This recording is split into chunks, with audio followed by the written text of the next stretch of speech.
Hello， 各位小伙伴们，大家早上好，早上好啊！新年快乐，新年快乐！咱们呢阔别一年又见面了啊！阔别一年，咱们又见面了，大家新年好，元旦快乐，元旦快乐！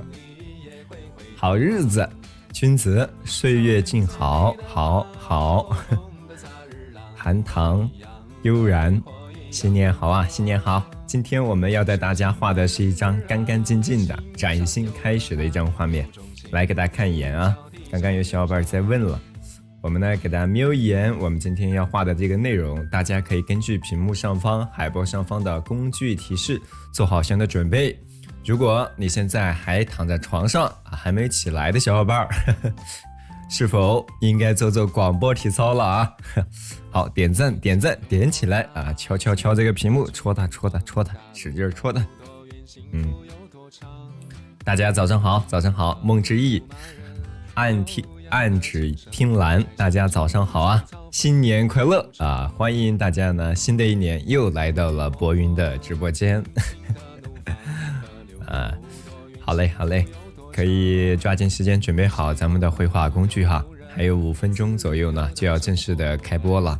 新进入到直播间的小伙伴没有点关注的，可以关注一下主播，主播可以以后在咱们的画面上带你游山玩水是吧？畅游我们山水的世界，你躺着也可以是吧？我们一起来卧游。秦夕说有始有终对吧？开年第一画，开年第一画。对吧？以黄焕吴的这个雪景山水一起来感受一下。那么这张画的尺寸呢是33×45的大小。一会儿我将带大家用一张我们的这个软边的，这个是包边的这个软卡来绘制这张案例。这张画其实我们不会画特别长的时间。今天是元旦的佳节对吧？新年的第一堂课，我们也不太好意思来耽误大家耽误我们的小伙伴是吧？吃午饭干饭。好，我们的直播已经保存好了好，新英小姐姐新年好，已重日新年好，新年快乐，新年快乐。好，谢谢大家的祝福大家发的消息呢我还没有回复，一会儿呢我就挨个的呢给大家回复。从陈真一文 Wonder Moon 新年快乐不管是在国内的还是国外的小伙伴们都新年快乐，新年好，祝愿我们新的一年是吧？新年胜旧年，万事胜意，平平安安，健健康康。好，这是我们对大家最基本的祝福了。鞭炮放起来是吧？青罗小山。这个画家的作品我们是第一次带大家一起来感受。作为新年第一张画是吧？我们说画一张崭新的开始的画卷，洁白的干干净净是吧？新年快乐，认真的工作的老师最帅。新年第一次被人夸我得记下来，拿个笔拿个本记下来。好嘞，好，这会儿如果方便的小伙伴来呢，我们一起点点赞呢，点赞呢。亲近北柯轩陈倩喜欢我黄焕吴是吧？听海观星，雪景好漂亮是吧？要不要一起来感受感受呢？新年报到了，祝博云老师元旦快乐。好，我们也祝愿咱们直播间的新老小伙伴们，我们的新朋友们，我们的老朋友们是吧？新年快乐，元旦快乐，元旦快乐。我也在使劲给自己点赞。我也在给自己点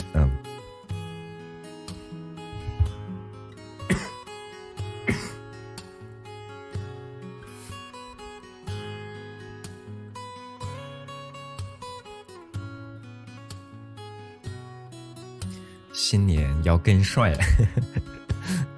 是的，是的。愿我们说来年胜过往，是吧？一切都安好，健康常在，平安顺遂，万事胜意。祝大家元旦快乐！2023新的一年呢，一切都顺利，兔年大吉，平安健康。所有的世间最美的祝福呢，都送给大家，至少平平安安，健健康康啊！兔年对吧？希望大家的生活呢，都要像我们的大白兔奶糖一样，要像我们的大白兔奶糖一样，是吧？香甜软糯。在我们小黄车里的8号链接，我们的小伙伴们啊，趁这个美好的佳节，要不要来一颗糖呢？啊，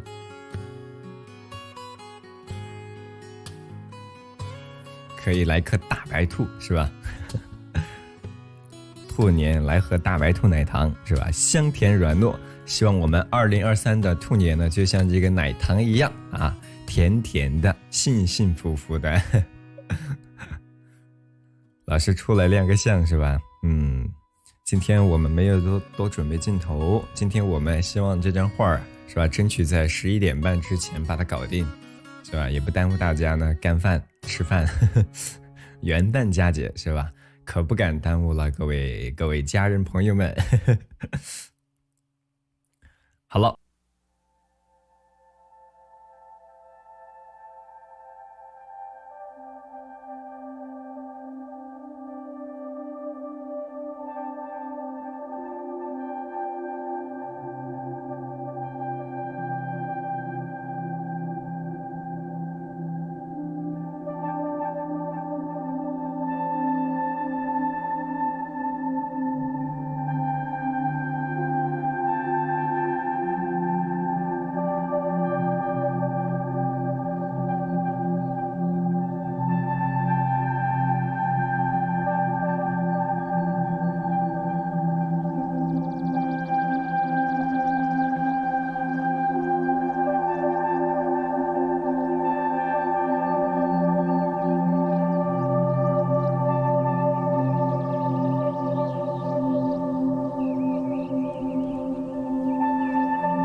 第14群就可以了。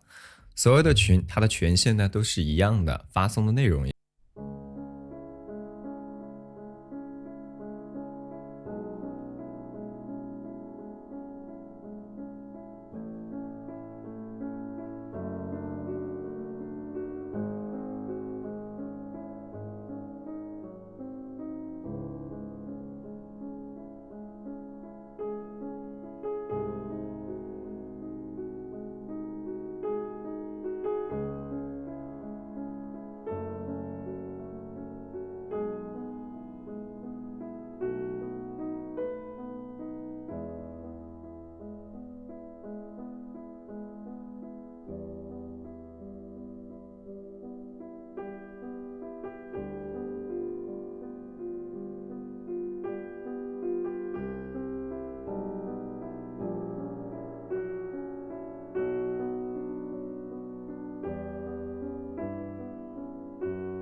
好了，各位小伙伴们，大家早上好，早上好，欢迎大家来到易抖音的直播间，是吧？今年新年的第一话，也祝愿我们的小伙伴们呢，画得开心，画得愉悦，画出我们新年呢崭新的蓝图，好不好？先祝大家新年快乐，兔年大吉啊！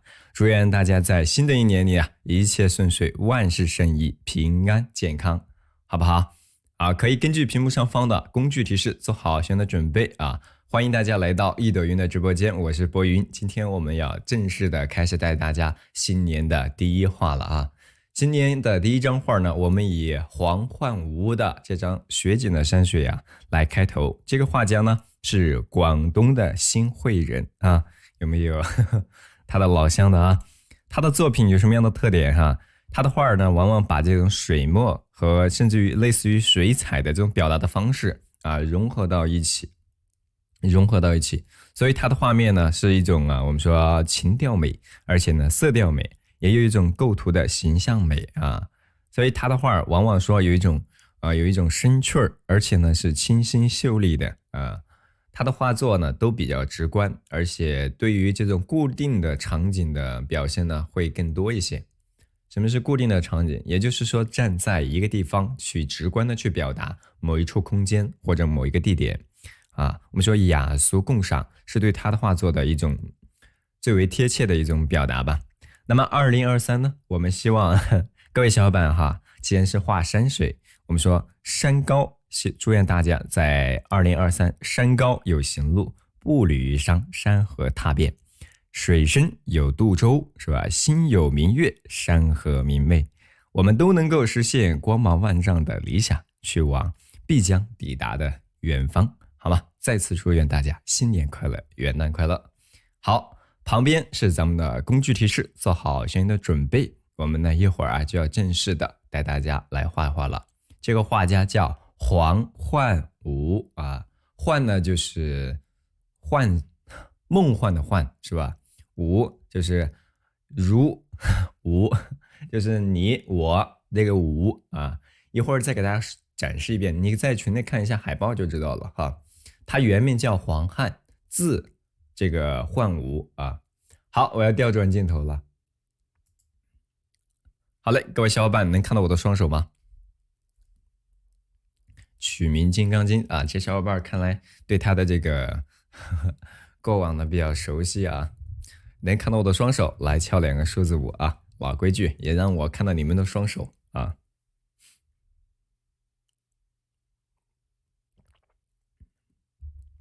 可以的是吧？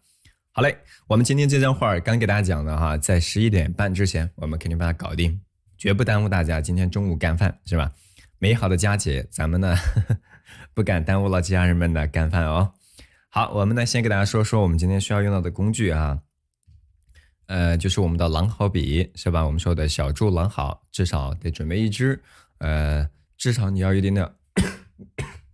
一定笔锋的笔哈，有一定笔锋的笔。然后还是要准备1支我们的小青花啊，或者用我们的小红毛也可以，因为我们要勾勒很多的这种精细的树枝，对不对？好，然后呢，再一个就是我们需要用到着色，就是来染咱们的空间，来染咱们的画面。会用到的这个尖毫，是吧？柔韧相宜，或者你可以准备1支白云笔啊，是吧？准备至少2支白云笔嘛，因为换颜色的时候，在染的时候，或者换墨色在染的时候啊，我们不用来回的去洗这个毛笔，对不对啊？好吧，这个毛笔呢，我就说到这儿哈。如果有需要的小伙伴，在我们屏幕下方的小黄车里边，大家可以去选购。好，我们用的这个纸张呢，是一张软卡。一张软卡，之前给大家有介绍过，也是我们小黄车里边的33×45的一个大小。然后这个尺寸呢，就是因为它包了一个边儿，是吧？软卡的形式来体现的。这张纸有个特点，我们说它在染色的时候，一会儿笔痕会比较明显，所以我们在染这个背景的时候，大面积的墨块的时候呢，我们需要这个什么？多染2遍，它才能更加的平整均匀。好，拿出一个干净的碟子，我们用小号的这个小柱的这个狼毫啊，先把这个毛笔呢在笔洗里边浸湿了啊，给它浸湿啊，毛笔的笔尖蘸取咱们浓重的墨色，小青花勾勒一些精细的地方，比如说船桨啊，或者咱们的这个树枝啊等等哈。好，你看我们笔尖沾了浓墨，对吧？笔尖沾了浓墨来调和，是吧？来调和。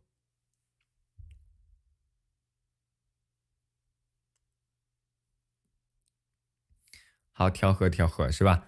我们可以把多余的水分呢给它刮掉。其实我们可以用比较淡的墨色，这个呢大家应该都能够看得到的啊，看得到的。用绢可以吗？啊，你有绢也行啊，生熟都行啊，这最好是熟的啊，生的那可能画起来效果不太好。好，咱们呢用这个比较这个淡一点的墨色吧。好，我们就开始了。那么在画这个案例的时候，是吧？今天这个案例因为这个画它留白的非常多，所以咱们这个再去画这个它的这个十字线的时候，点那个点的时候啊，大家伙儿要稍微的注意一下，不要点的太浓重了啊，因为它是一个雪景，是吧？好，在画面横竖十字线自己找一下，整个画面中心点横竖十字线交叠的这个点，对不对？我们在这个屏幕上方已经给大家已经给大家画了一个红色的线条了，对吧？元旦快乐啊！欢迎各位小伙伴来到直播间哈，新年第一话，好，来感受感受。好，这是我们确定的这个点，然后我们在画这张画的时候，这个浅滩的边缘，我们先从哪儿开始入手？我们就从这个浅滩开始画起。那这个浅滩呢，它的参差的大概是一个转折，一个大的转角，是吧？再一个大的转角，大约3处就可以了。那么第一块我们在画的时候，我们先找到，比如说边缘的整个边缘，左侧边缘一半的位置，大致是吧？大致找到啊，不要太明显啊。今天这张画你要克制一下你自己个儿。好，从上往下，大约3个手指左右啊，3个手指左右，在中心线往下，大约3个手指左右嘛。然后我们大约画到哪儿？这个第一个转角画到竖着的中心线靠左是吧？靠左大约2个手指是吧？2个手指，比这个点呢要低一些，要低一点点啊。我们就要开始了啊，要动手了。这个墨色不要太重啊，浅一点点。很喜欢看雪景是吧？那就要动手画一画，感受感受。好，把碟子放到一边，我们要推进一点点。好嘞，动手了。用我们的毛笔的笔尖是吧，在整个中心线上寻笔，中锋的感觉，从上，对不对？好，边角啊稍微的错落，我们呢可以让这个画儿线条或者轮廓呢更加扎实一些。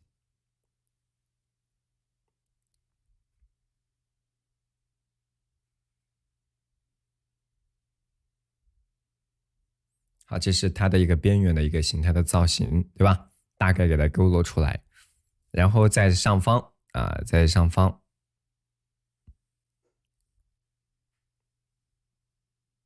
啊，大致把这个是它一个转折的这个角是吧，给它勾勒出来了。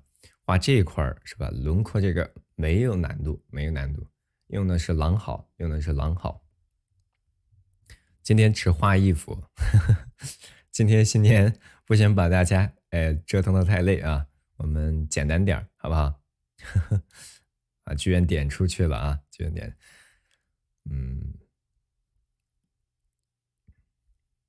好，这是我们画的最开始这个位置。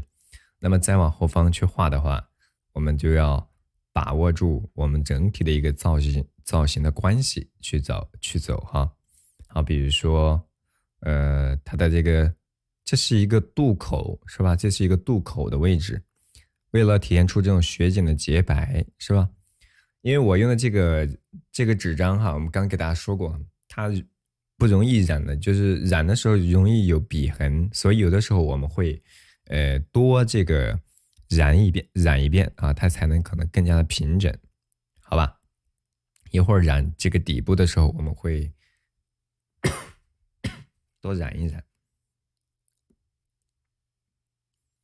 好，然后我们再从这一侧走，是吧？好，把这个墨色是吧，大概就把这个墨块，它渡口这块为了衬托出两侧的这个雪景，同时呢，它也为了体现出这个叫啥？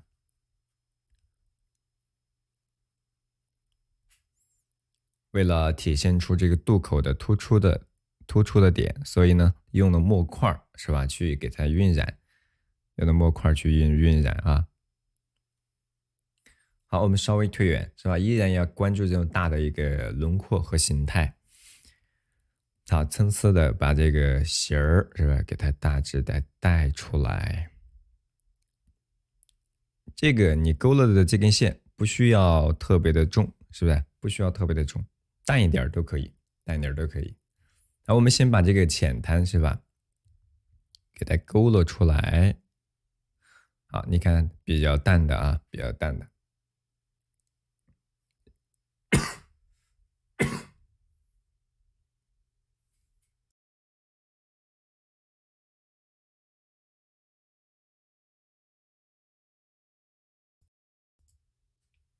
好嘞，然后咱们再来把左边笔触呢可以完整一些，就是笔锋要巨一点点。好，我们这张画是吧，把这个浅滩的这个轮廓给它勾勒完整出来，其实它就已经完成了多少？完成了1/5了啊！当然我们尽量把这个边缘呢画的要平稳一些，平稳一些，不要倾斜太大，不要倾斜太大。它只是为了有一定的起伏关系，所以它会错落开这个边缘。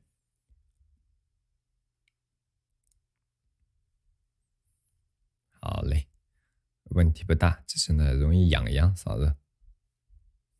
好，然后在这个上方是吧，我们给它再加一处它的边缘。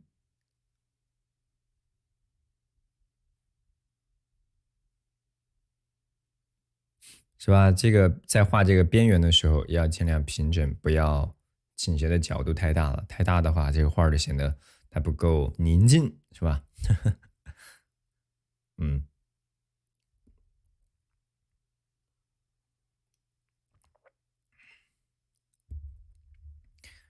好，大家画出来没有？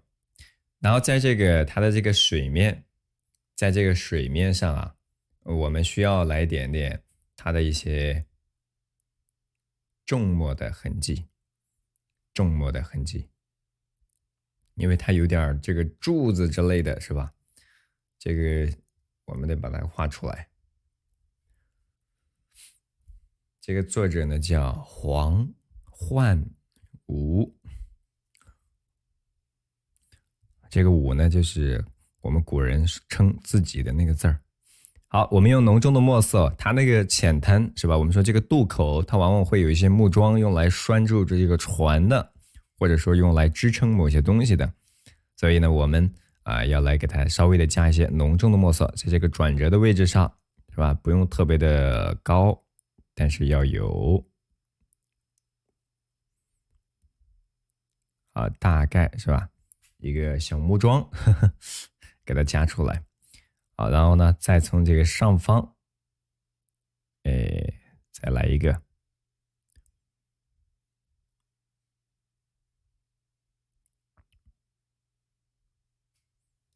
这大概呢，给它加到这儿。啊，这是我们画的最前方。其实现在你看，它微微的有一点雪景的感觉了。然后我们再来是吧？画这个呢，其实可以灵活一点，是吧？你画的这个笔触不一定需要特别的饱满。啊，我们在这里再加一个小笔触。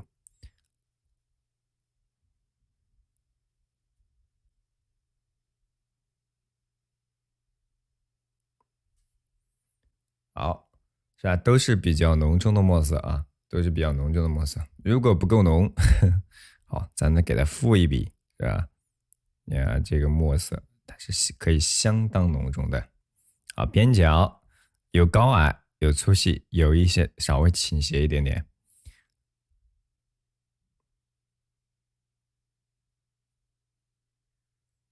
好，加出来了。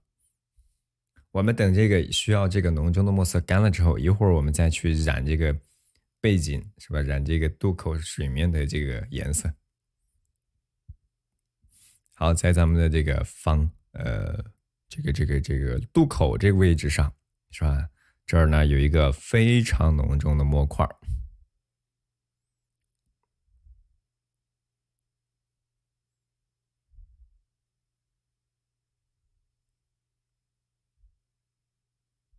啊，好，这个浓重的墨块它是要用来衬托这个画面。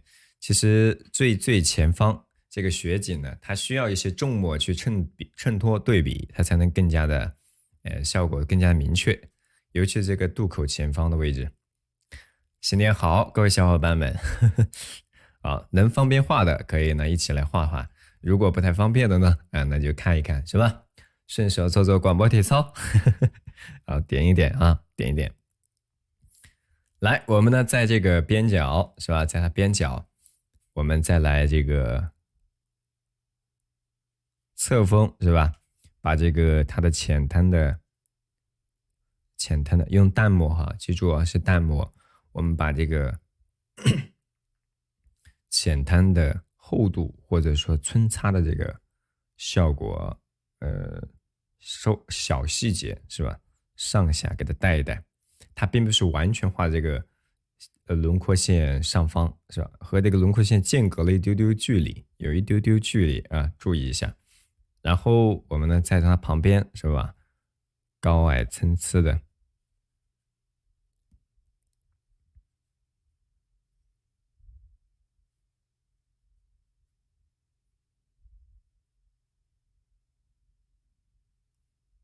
稍微的给它皴擦一下啊，包括这几个边缘，这个墨一定要淡，稍微的干涩一点点，也就干枯一点点嘛，是吧？干枯一点点，这就是我们的雪景，是吧？然后在这个旁边部分的位置上，我们呢可以把这个感觉雪景的厚度是吧，微微的带了一丢丢，啊，微微的带一点点。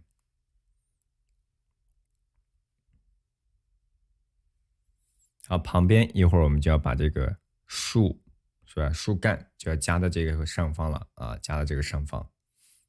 画这个树之前，我们先来把这个叫什么小船儿是吧？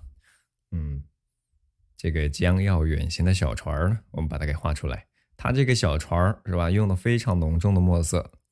这个呢，墨色对比关系，我们要给它先加出来哈，先给它加出来。昨天宋文志的作品已经画了，你可以在回放里面可以看到的。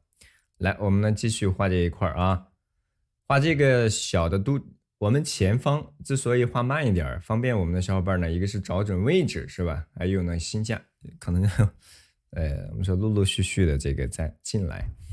这个小船大约会画到，就是越过横着这条中心线，就在这个转折这个浅滩的边缘，或者靠下一点。从左往右，是吧？从左往右，墨色呢可以相对的浓重一些。通过咱们的一个笔块，是吧？就把这个船的厚度给它画出来，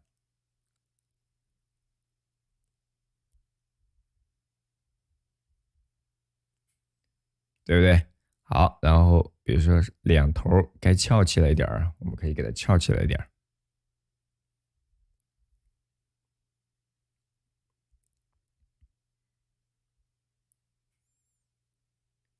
然后我们在它旁边是吧，给它加一点这个加一点这个船上的一些小的细节，是吧？比如说它的船的末尾，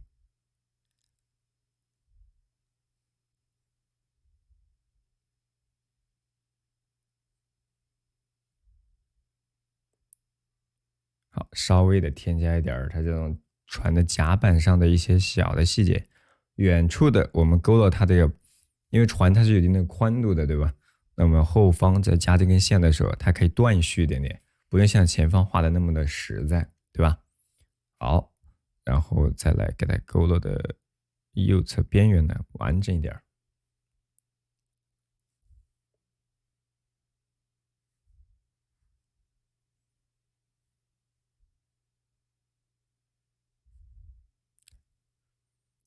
大致的这么一个小船就有了。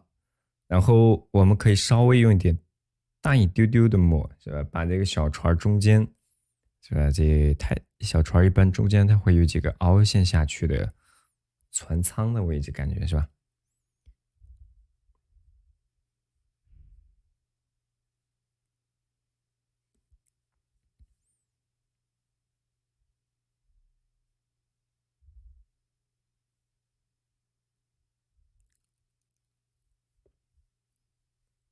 好，然后右侧的边缘，上方都要留白，然后我们让它这个就是体现这种积雪在这个画面上方，对吧？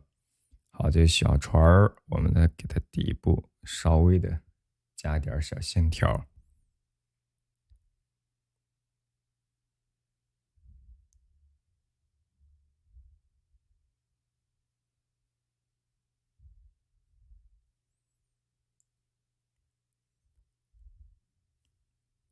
好，这是我们画的这个小船儿，然后这个船儿上方是吧？我们可以呢点缀一些小细节，比如说它的这种护栏也好，或者说我们的这种船脊、竹篙，是吧？好，给它加出来，在这一侧我们也给它加点儿。点了1000赞了是吧？辛苦了，辛苦了。好，左侧，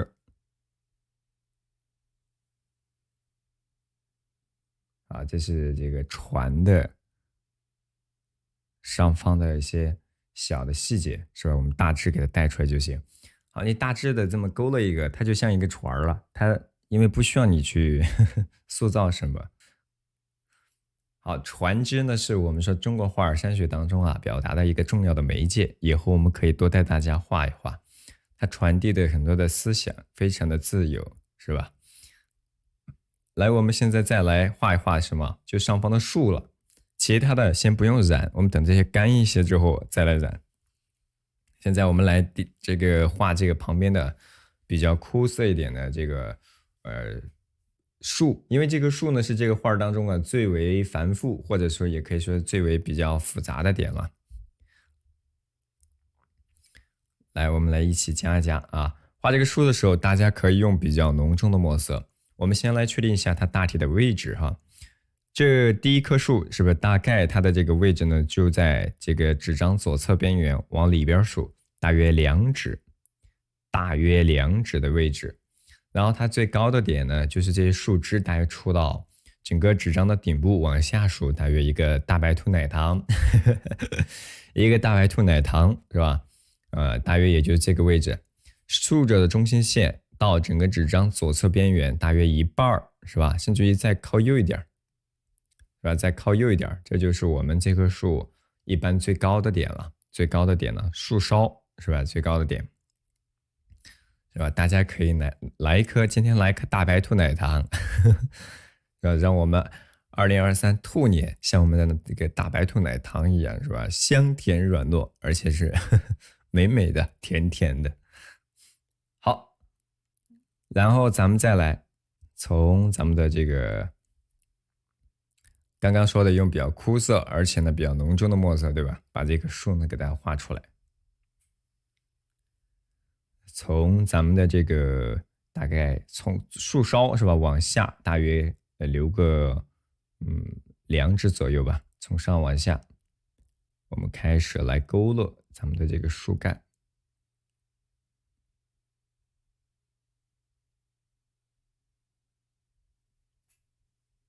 是吧？我们大概可以把这个树干给它勾勒出来。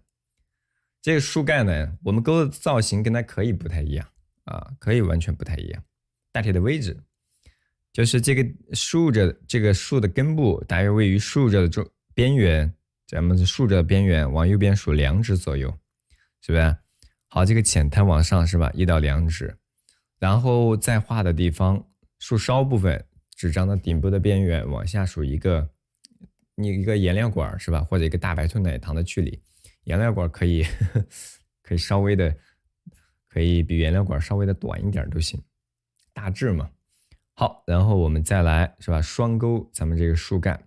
好，画这个树的时候不要画的特别的流畅哈，可以适当的多波折波折啊，多波折波折，对不对？好，大约画到这些位置上，我们呢要出一些浓重的汁。谢谢大家的祝福啊，也祝愿大家2023呢顺顺利利。好，在这个大转角是吧？我们来一些浓重的线条。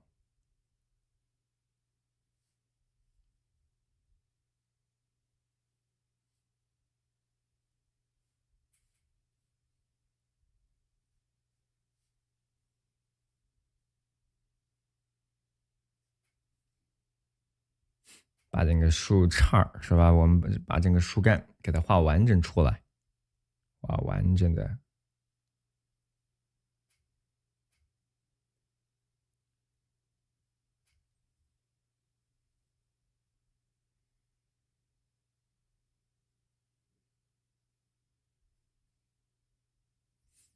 好，树干呢给它夹出来了，所以稍微的给它皴擦，用一些枯色的笔把这个树干皴了一下。左侧的边缘，因为它倾斜着的嘛，左侧边缘我们会留一点的白，会留一点点白。然后我们现在就根据它的整个的主干出枝是吧？我们来给它塑造一些细节，对不对？啊，从上往下。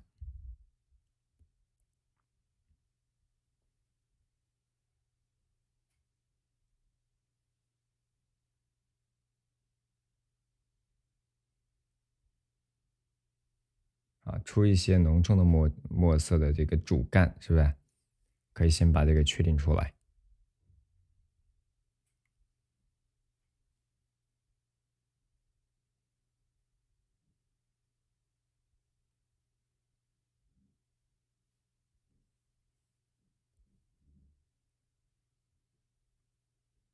这些出枝你大概有一个粗细的关系，是吧？我把这个主要的一些这个枝，是吧，给它加出来之后，你就根据这种大体的一个规律，是不是，去往里边去添加就行了。这些画留白，大面积的都是留白，但是在这个左侧呢，我们需要用咱们的这个浓重而且呢繁茂的这种小树枝呢去装饰这个画面。这么大一张画，它必须得有一些小细节可以观赏。不然的话，它就是不是？哎，这张画就空了点儿。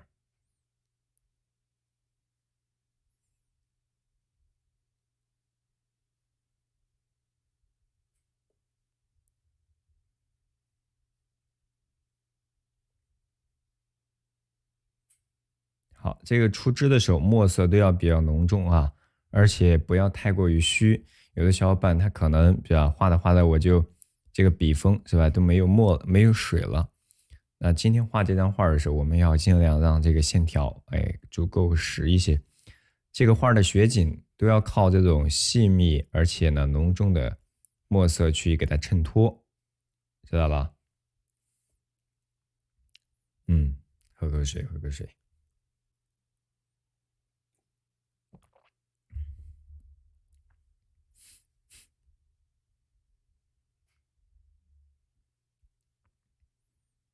啊，在这个左侧边缘，你可以根据自己的画面的需要去添加一些小的细节，有些枝甚至于可以不完全的接到咱们的这个主干上方，是吧？它有的时候可能像点的一样，啊，这些呢都很正常。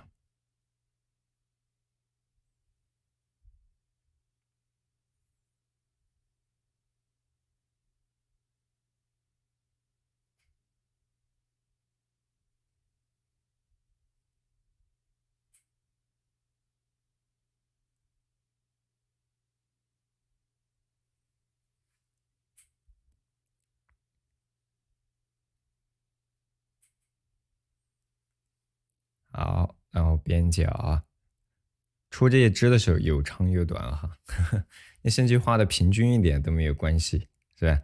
它本来在处理这个树枝的时候，其实把这种繁密和墨色的对比，大概用线的这种节奏，是吧？能够体现出来就够了，就够了，不需要说你再去注重太多的疏密的节奏，那个呢都还可以放一放。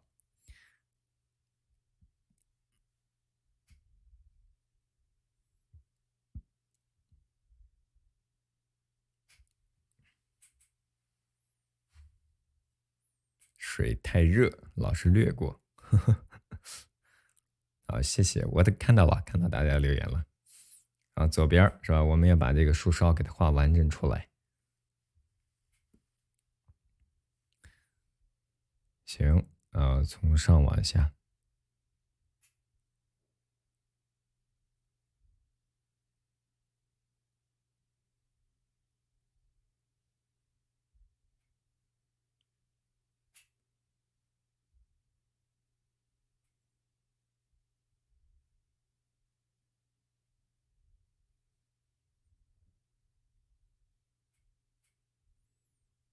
好，这些在出枝的时候，边角不要画的特别的平整，就边角都特别的规整，是吧？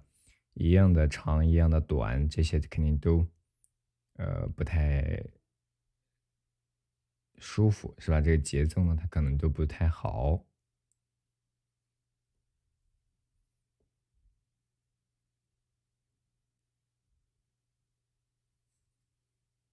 好，左边再来。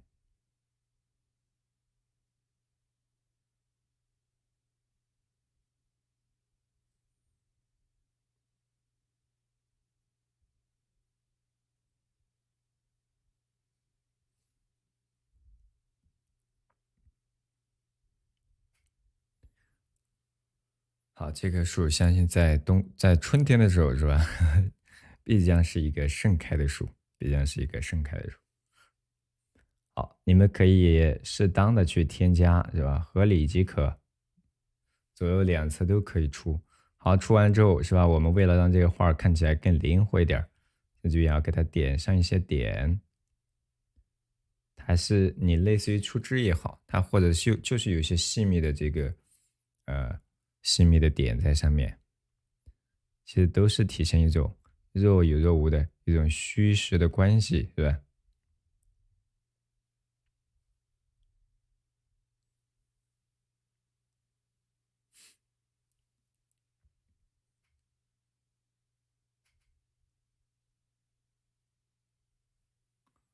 好，这棵树大体我们先就加到，先大概加到这儿吧，好吧？然后大概的一个粗细的关系啊，一定要让它看起来大致协调，大致协调。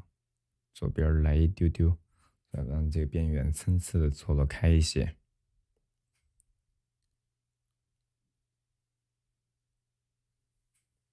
好，左边它不还有一颗吗？我们也给它加完。昨天画累了是吧？好嘞，可以劳逸结合啊，小伙伴们。来，我们呢再从上往下，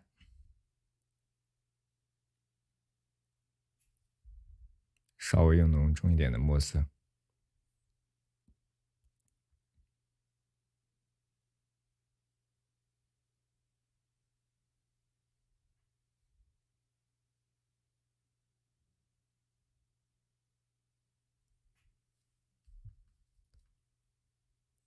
都可以用枯色一点的，我用的是生宣，我用的是生宣的卡纸，这是一种软卡，大家可以呢在屏幕下方的小黄车里边去选购，它有一个壳它有一个像礼盒的封壳，那么在这个封壳里边，你可以把这个画啊保存的更方便一些，更好一点。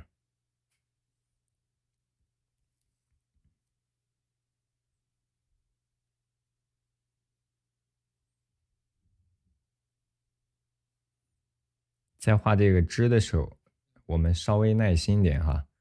这张画最繁复的也就这个点了。这个出枝呢，你也谈不上像鹿角枝，因为它画的比较细密嘛。我们可以简单给大家再说说它有哪些规律啊、大家需要了解的。需要感觉不怎么晕，这个纸确实不怎么晕啊。好，我们来画一画这个出枝。比如说我们现在这样去出了一个枝，对吧？你可以从它的一半的位置再出一个，跟它一样长，甚至于相对短一点的都可以。左上角是吧？一长一短，然后在它们这种出枝的基础之上，你再去进一步的去丰富这边也是一样，对不对？好，每一个出枝上方它都是有一长一短的，至少不要看起来都平均了嘛。那么这个枝不是说只出一个，你都可以出，比如说，哎，我给它出俩，是吧？好，当然不要都是这种交叠的感觉。好，我们再往上走再往上走，角度呢可以有一些不一样，是吧？角度不一样，出一个枝，然后在它一半甚至于靠后一点都可以去出都可以去出。出了之后，在它基础之上一长一短的，再进一步的去丰富，是吧？进一步的丰富，它们有些交叠都可以有些交叠都可以，包括在后方这个位置。好，出的这一支你看都会避免这种什么平行的关系在这个上方进一步的去给它叠加等等都可以，是不是？好，就越加它就越丰富了嘛。越加就越丰富了。当然，这种出枝有的呢，它可能会更长一些，更长一些。好，这是我们所说类似于像鹿角枝出枝的方法，向上的这种像鹿的角，对不对？像这种感觉的，这种45度角的，就类似于像鹿角一样。如果向下，对不对？向下的话，它可能呢就更像是我们说的这种蟹爪。出枝有很多的类型，根据我们实际所表达的类型的不同，我们都要灵活的去处理。那么在我们给大家讲解的基础技法教程里边，要讲到很多种，是吧？要讲到很多种树的造型。来，我们再来从左侧走。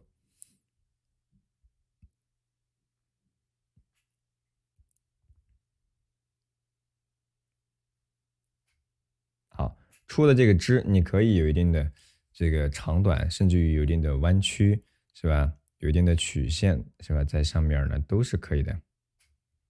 但是墨色要协调，墨色要协调。右边这个比较浓重，左侧这个呢，你可以相对的让它淡一点相对的让它淡一点点，对不对？好，两棵树它们呢有一些交叠叠到一起。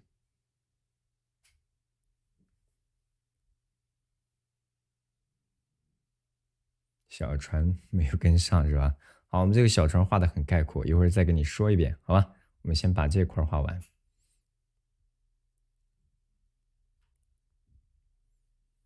好，这张我们只要把树给它加完了之后，这张画就完成一半多了，就完成一半多了。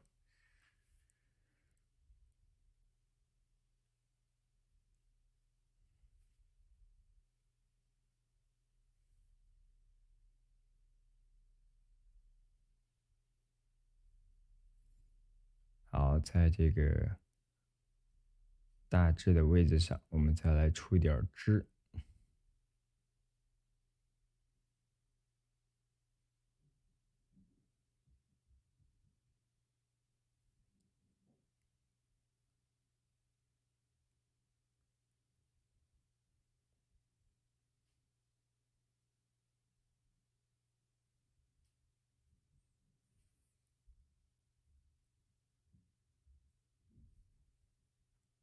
好，再从这一侧。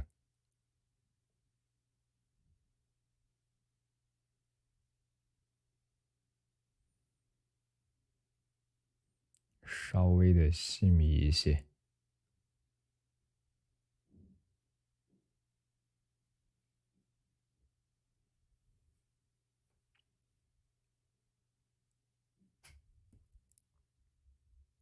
丰富起来，对吧？右侧比较繁茂，左边我们就要画的相对的疏朗，是吧？相对的，它有一个疏与密的这种节奏，对吧？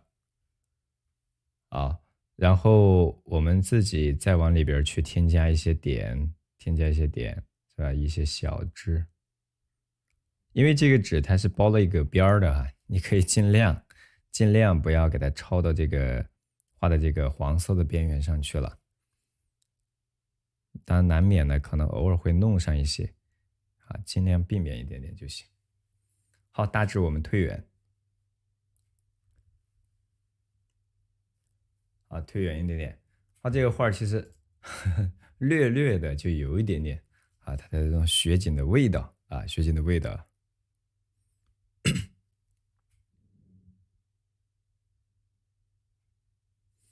好，我们把这个重墨，浓重的墨色，把这个底部或者整个树干某一侧，我们还可以稍微的加的重一点，然后让这个画的对比墨色的对比关系更强。然后在它的边缘，我们点上一些胎点。这个画的细节，这张画的细节就在哪儿？就在咱们这个树的树干、树枝是吧？这个位置上，其他都没有细节。啊，如果阳了的小伙伴啊，注意休息，休息几天就好了，是吧？也不用焦虑。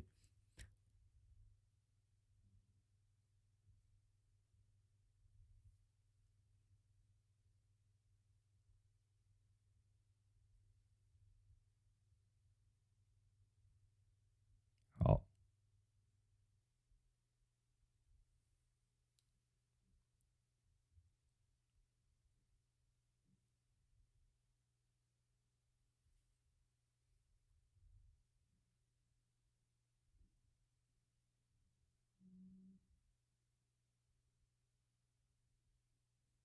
树干、树枝的边角是吧？稍微都给它点上一些，或者说你觉得需要出枝的位置，再密集点的地方，你得给稍微的给它点一点。这个点，他有的小伙伴可能会说，这点为什么点？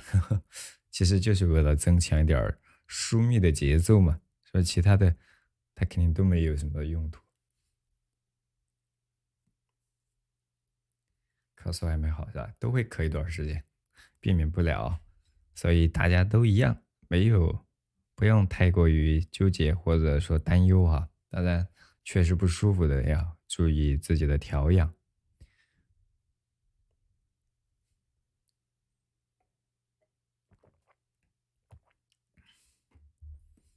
好嘞，这两棵树是吧？大体的视觉效果大家画出来没有？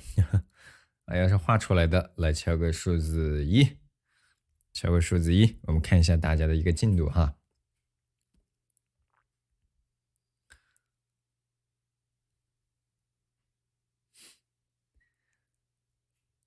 强吃强喝，乐观，排碳，是的，心态一定要好，心态好，我们就战胜了一半。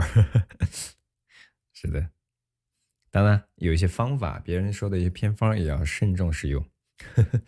之前对吧？大家说用那个风油精抹这个天突穴，大概也就嗓子这一块儿，现在抹了之后红了一大片，过敏了。所以慎重使用，根据自己的实际，根据这个什么合理的你使用过的一些方法来最好。好，我们来一点点这个稍微的来点台阶，对吧？把我们的这个台阶啊给它加出来，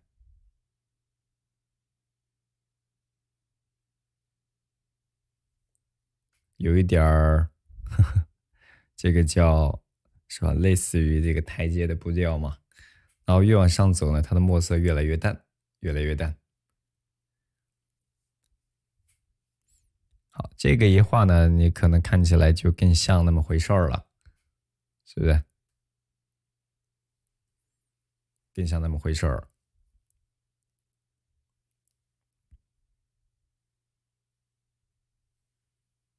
好，这是我们家的这个浅蓝的位置啊，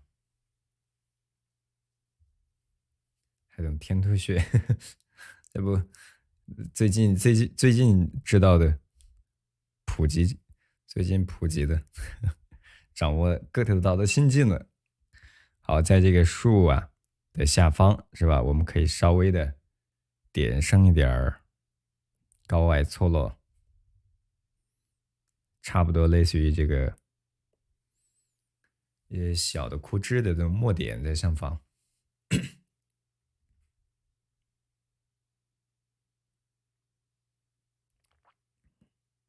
啊，根据个人的体质来。好，我们呢大致把这一块画到这里，然后中间是吧，我们就要画树了。你要知道，树和房屋我们一画完，这张画就完成80%了啊，对不对？慢慢悠悠的，今天我们肯定在11点半之前把它搞定，不耽误大家干饭啊。好，来，我们呢再来画了几棵小树，但是这块大家需要耐心一点点，耐心一点点哈。然后在大概竖着的中心线是吧，靠左一些，跟这棵树高矮最高的点其实差别不会特别的大，差别不会特别的大啊。一个歪脖子的树。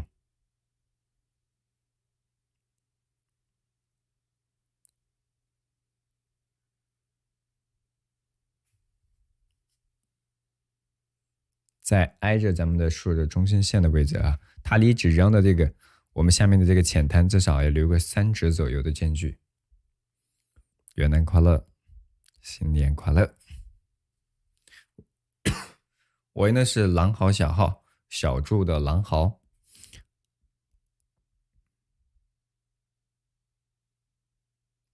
好，比如说树干是吧，我们给它画的相对的枯涩一点点。然后它旁边是吧，又要加这么一棵。树呢都比较浓重，其实都是为了来衬托咱们的雪景的，是吧？衬托雪景。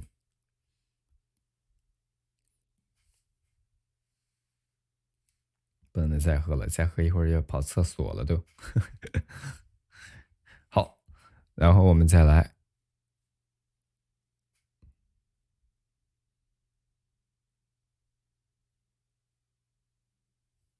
啊，给它添加一些细节。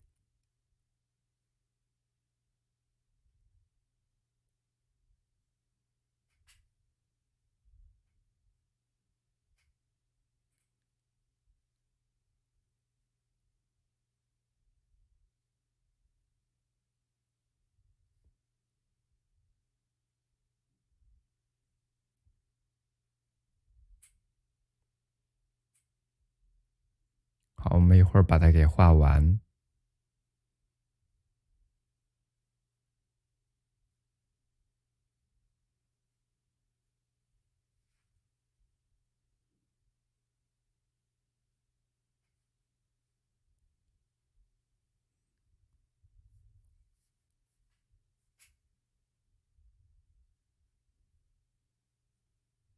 好，这种出枝呢，你可以自己是吧，适当的灵活一点的去添加。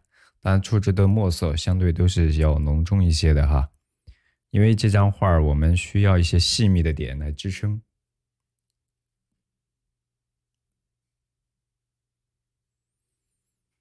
细密的点，旁边它还有一些房屋，是不是？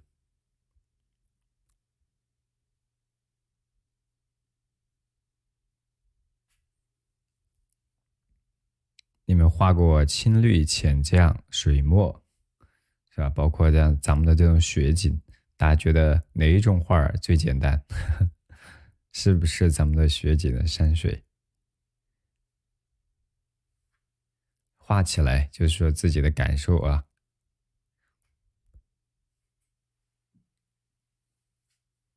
喝水时我们就集体点赞。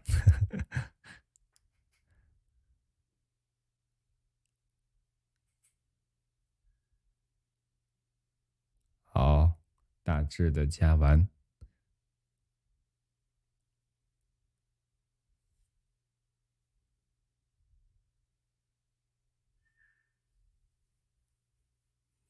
然后左边把这几棵树画完，我们就可以画后面的房屋了啊。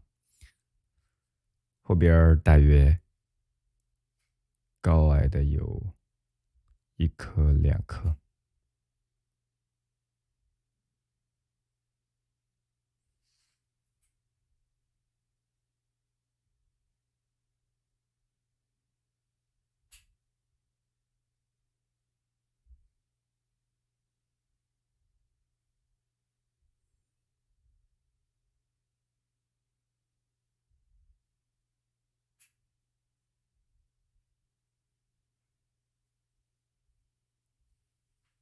好，这块加完，我们一会儿就可以画房子了。但是房子呢，因为被遮挡住了一部分，所以其实我们画不了多少。谢谢大家赠送的人气票。今天咱们开年第一天，在大约11点，依然在11点，我们给大家发一个福袋，好不好？也是全民的福袋。11点，大家到时候可以提醒我，可以提醒我，全民福袋啊，每一个小伙伴都可以参与。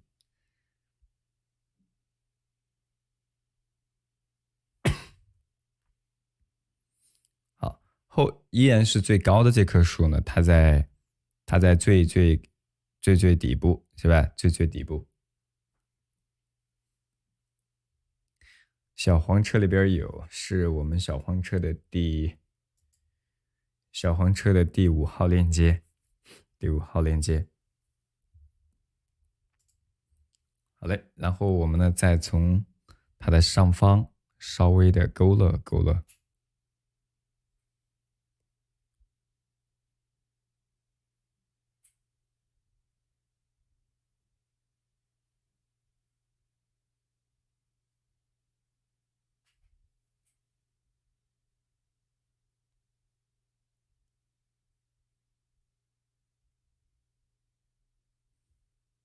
好，出枝到这儿。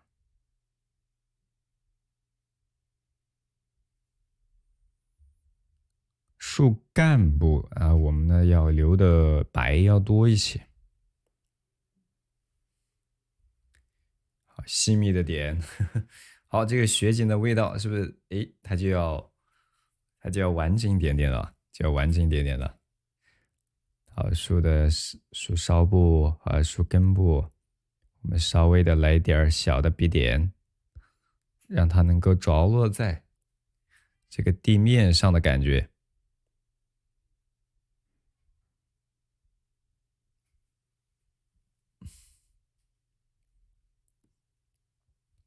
好，2023元旦快乐，元旦快乐。好的，我们现在因为我们不可能两头都没有干的时候都去染，是吧？我们先不加这个房屋，我们先把后边的这个平摊先给它确定出来。确定出来之后，我们再回过头来染底部，染完再去染上方，是吧？让它完整起来。一下子让它染出来呢，画面可能不是特别的，不容易干一会儿。好，在这个比如说树梢这一块儿。大约画到哪儿嘛？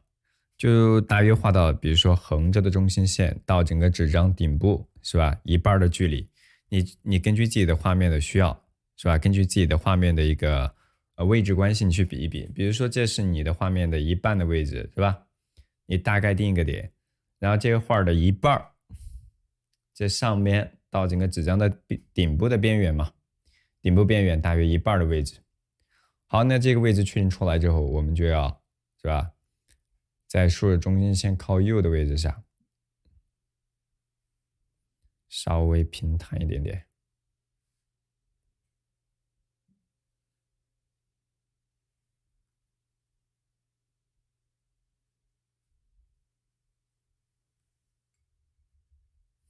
好，下次我们来点淡墨。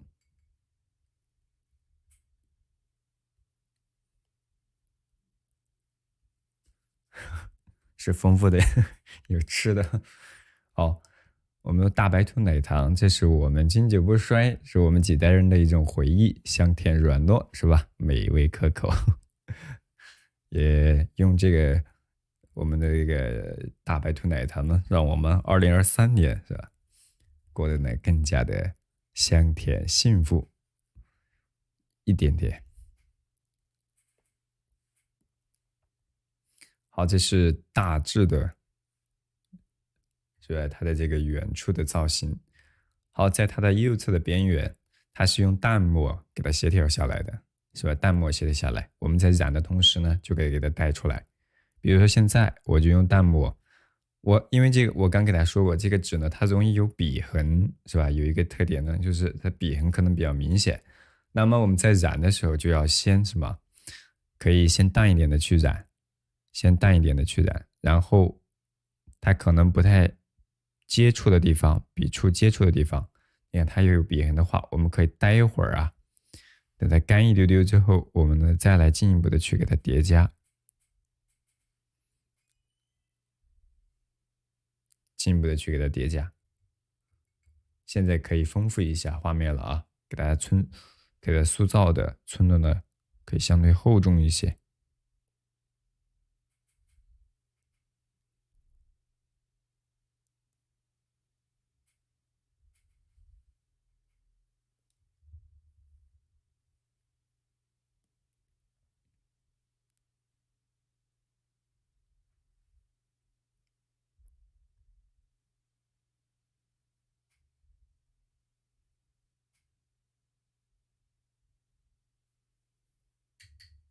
好，就是要把这个浅滩是吧，给它这个染出来。你小船都可以压着一块染了哈，小船都可以压着一块染了。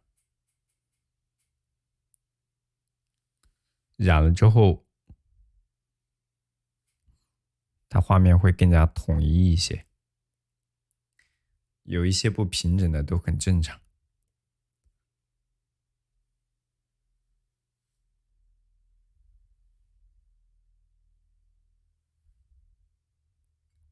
我们可以用大一点的笔啊，用大一点的笔，用一支大白云。记住你的着色，你染的这个墨色，它一定是均匀的融到水里边的这个墨色哈，不要被那种有的小伙伴早上起来是吧，用的是昨天还没有洗盘子的这个墨，对不对？素墨它已经干过一遍了，那就效果就可能不太好，里边有固体块儿，对不对？至少画我们今天的这张画呢，它不是特别的适合，要注意。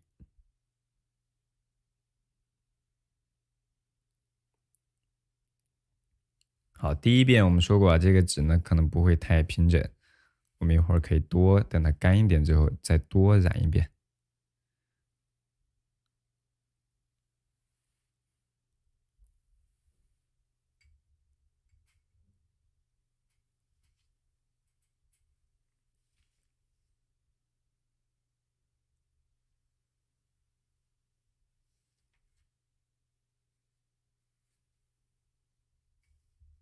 好，把雪景的氛围给它衬托出来。当然，你可以水大一点，你就可以把这个笔触或者说笔痕呢，要相对平整一些。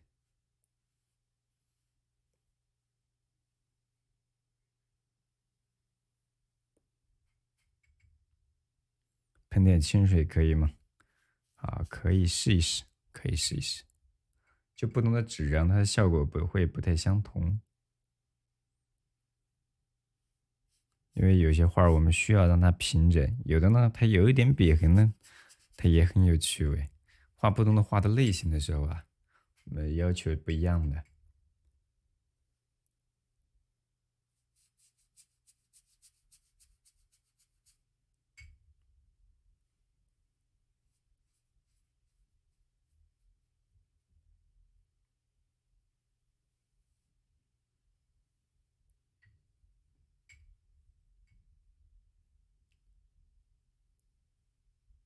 画小喷的话，因为这个纸它是有这个黄的布边儿的，是吧？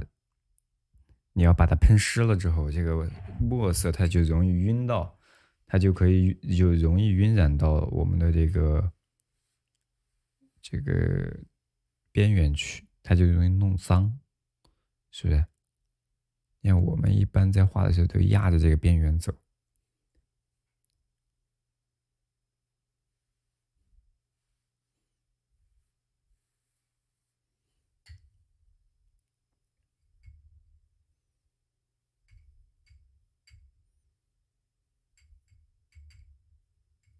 好，它可以上半部分呢，水口、渡口这一块啊，它浓一点点，越往下方走，它越来越淡一点啊，越来越淡一点。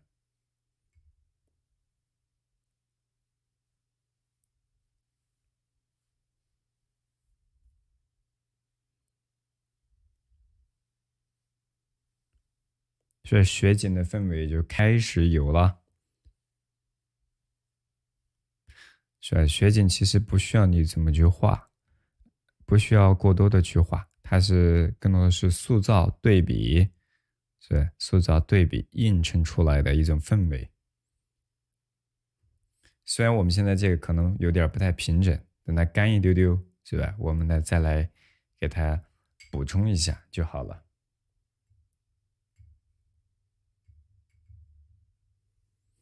好，这块儿大家跟上画出来了没有？好，跟上。如果画出来的，来敲个数字6。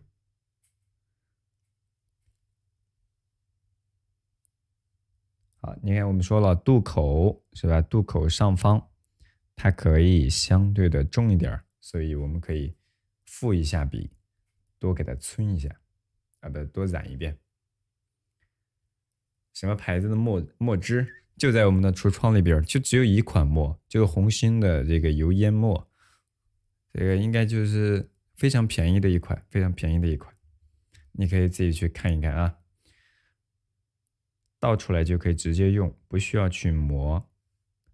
当然你可以，比如说等大家有一定的绘画的基础，或者说这个经验了之后，你就可以自己去用一些，比如说好一点的固体的墨块，是吧？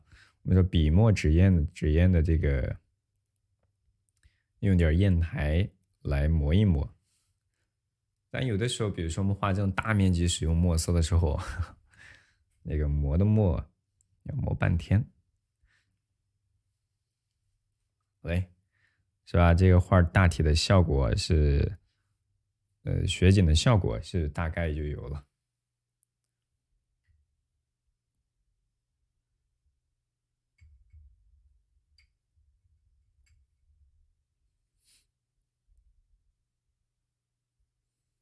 然后我们再稍微的来一点淡墨，把我们的这个远处的这个斜坡是吧，或者凹陷下去的位置给它带出来。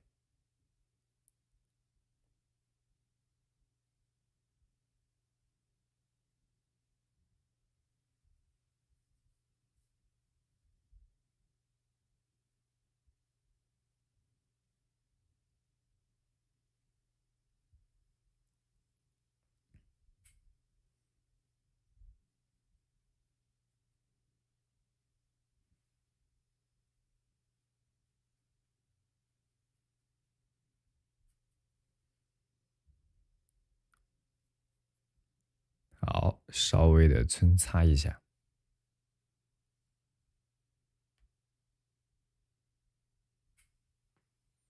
边缘。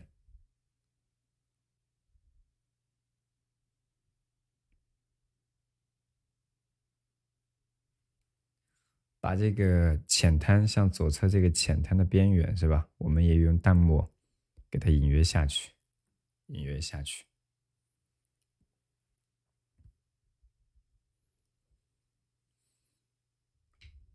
好，我们现在要开始画后边的这个房子了啊！房子，因为这个房子呢被这个树被挡住了，所以大家在画的时候要稍微耐心一点，稍微耐心一点。房子一画完一染，是吧？这张画我们就完成了。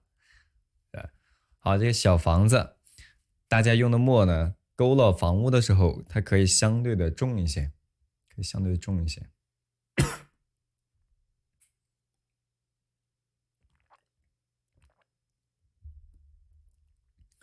雪景的氛围啊，其实处理好看了，处理起来是很有装饰的趣味的啊。好，我们呢大概在我们的这个，它大概高矮五栋房子吧，大概五栋房子。这个呢，你可以你取舍掉1栋2栋，对吧？它都不影响，只不过细节多与少而已。好，比如说大概在这棵树啊，它的右侧的边缘吧，我们来一栋小房子。房屋我们经常讲啊，它的一种造型的特点就是对称，是不是？上下对称。我们把这个它的柱子边缘的柱子或者墙面是吧，给它垂直的带下来，稍微的带一带。然后呢，它如果说有门窗是吧，你大概的勾勒一下，甚至于顶面和侧面区分，你都可以擦一下都行。那擦的面积呢，可以有宽有窄啊。能不能先画房子都可以，因为前面的树足够浓重，它可以把房屋给它覆盖遮挡住，是吧？给它遮挡住。然后它右侧还有一栋小房子，是吧？这小房子非常的可爱，呵呵，有了积雪之后，轮廓都不明显了哈，它的轮廓都不太明显了啊。比如说从左下，是吧？好，右上，大家给它画一个房屋的形儿，是吧？拱起来的嘛，房顶拱起来这个造型，很熟悉了。好，在这个边角稍微加一个类似于像窗户一样的小细节。好，这个房屋画出来之后，地面我们没有把它的这个边缘房檐儿是吧？用重墨稍微区分一点的墨色是吧？区分一下上下积雪和侧面房屋的一个面积的相互映衬，是不是？好，这个画呢可能才会显得更加的丰富，更加丰富。房屋旁边加个红灯笼是吧？啊，这张画本来很素净，当然遇到咱们这个元旦佳节是吧？可以加一点儿，其实就点上几笔就好了。好，下方不用画特别多啊，因为在右侧边缘好像还有几棵比较苗条一点的树，苗条一点的树。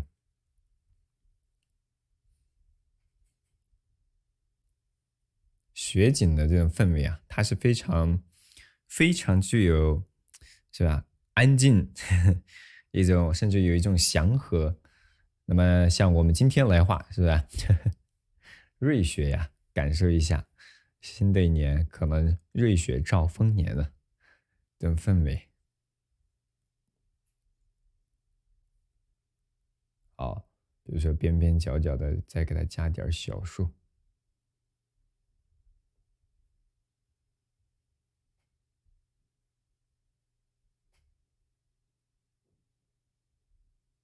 出一点枝是吧？它这一出枝呢，都可以很灵活啊，高高矮矮的，高矮错落一点，丰富起来。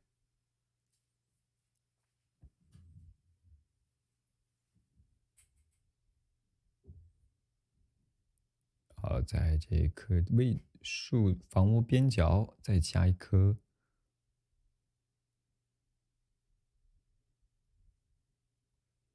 右侧的边缘。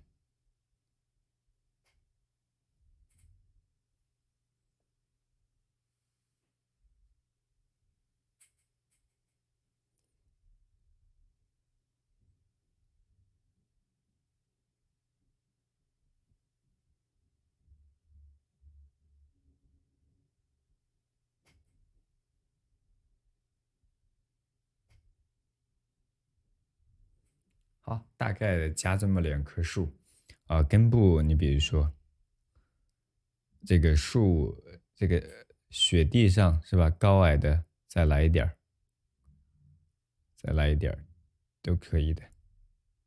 你还可以点上一些点。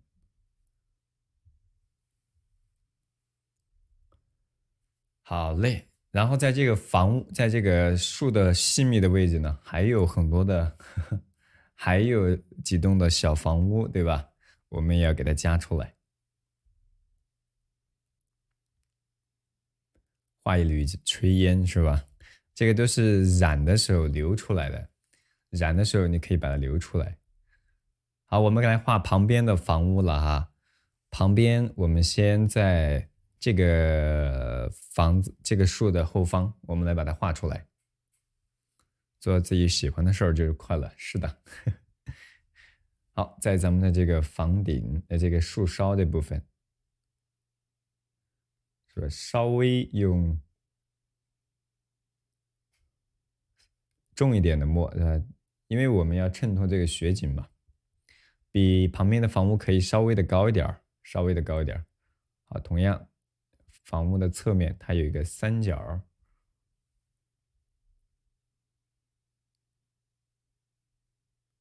破一点点。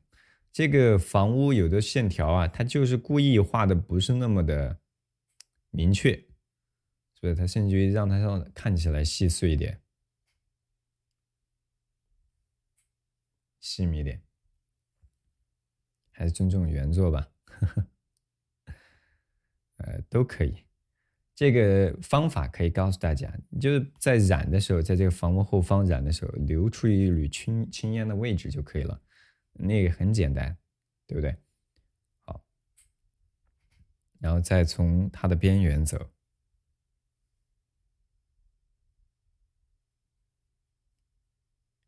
房屋的屋檐下方是吧？我们稍微的侧锋啊，给它擦出一点面积来，稍微的侧锋擦出一点面积。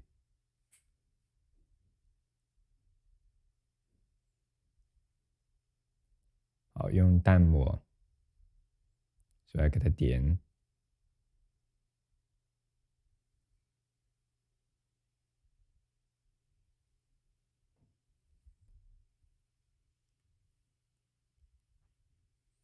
否则就不是黄焕武的笔意了。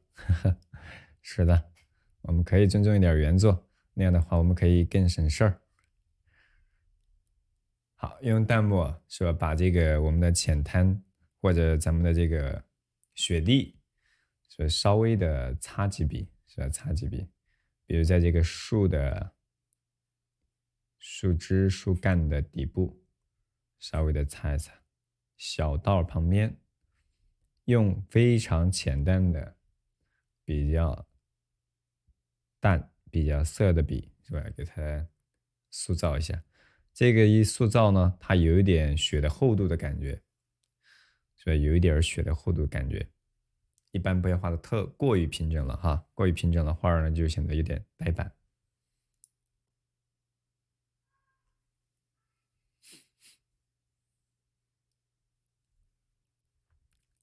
好，然后我们在这个树的根部这一块儿。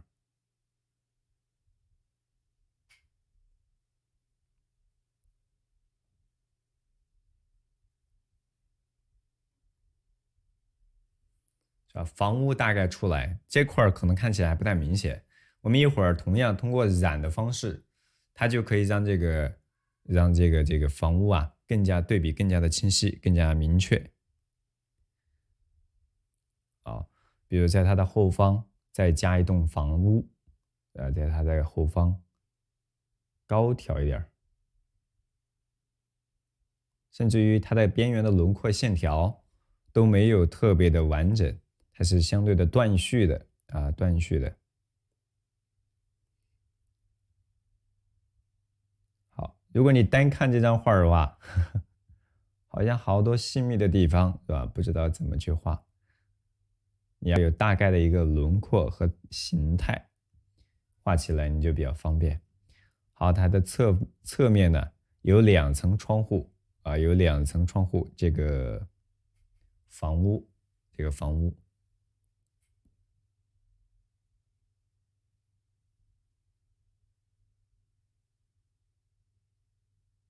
这个房屋的侧面给它带过来，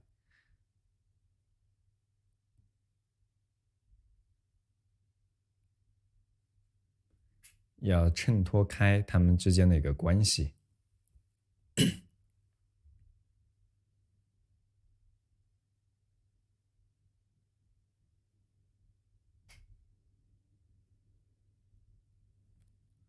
好，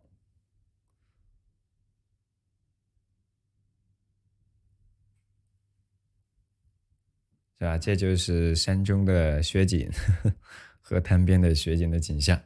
然后我们再来把左边是吧？还有一栋小房屋，当然勾勒的轮廓呢都是比较重的。这张画画的非常的执着，是吧？线条啊、笔触啊，是吧？看起来都比较碎碎的，是吧？但是呢，它这种笔意呢，就是相对来说要相对的琐碎一些。来，当然我们整体的关系它只要协调，整体的关系协调啊就够了。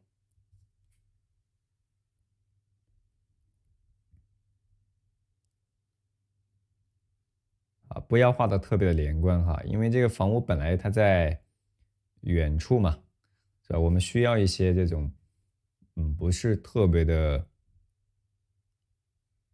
肯定的，或者不是特别的明确的这种线条啊，才能画出它这种看似不经意的感觉来。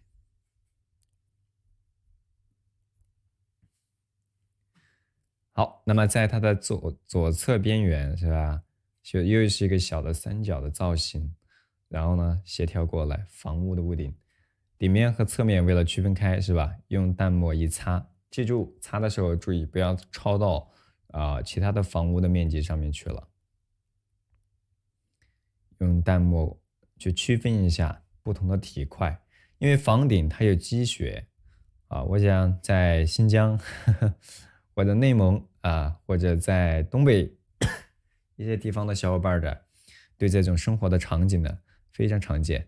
我们经常会在视频里面看到有人呢专门去这个捅这个房屋上方的这个积雪是吧？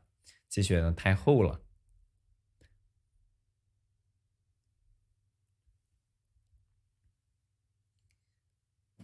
是不是画高了？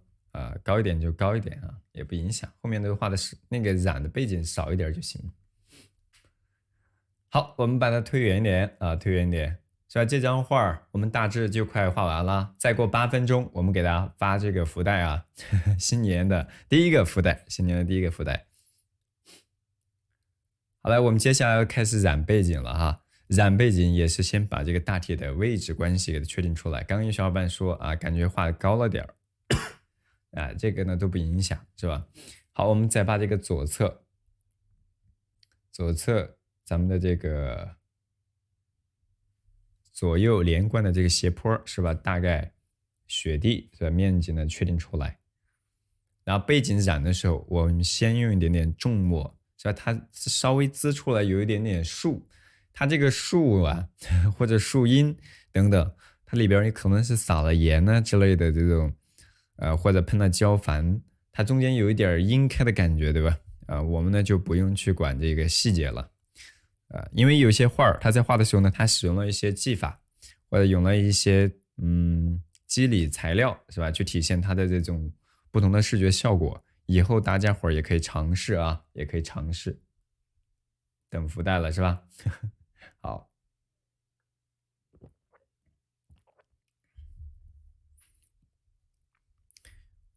我们今天给大家发一个多一点的福袋，多一点的福袋。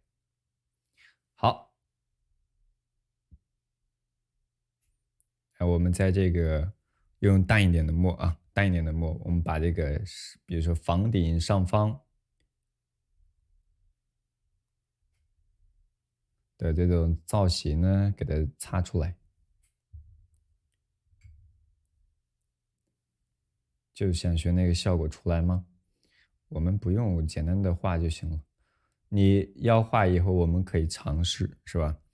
就是加了胶矾之后，比如说我们以后画泼墨山水的时候，以后我们会画的泼墨啊，那个画泼墨山水的时候啊，它这个有些为了体现出这种它裂开的这种纹理的这种视觉效果，是吧？它就要加一些特殊的材料在里边。好，这个有的时候画面它怎么去衬托，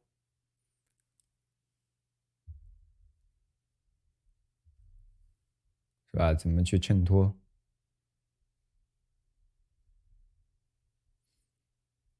把这个房顶在这个轮廓形儿边缘是吧？我们去稍微的给它点一点。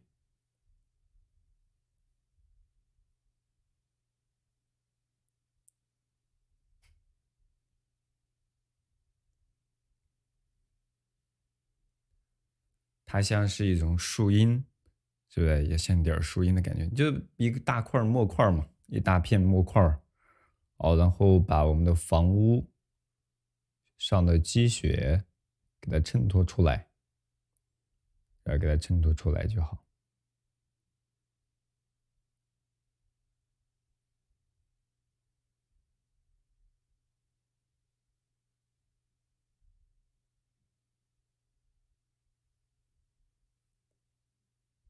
好，右侧也是一样。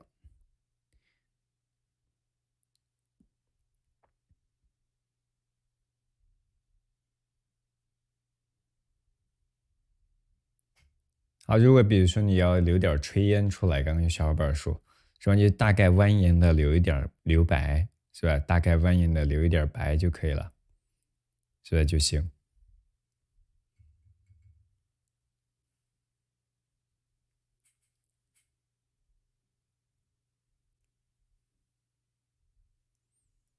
好，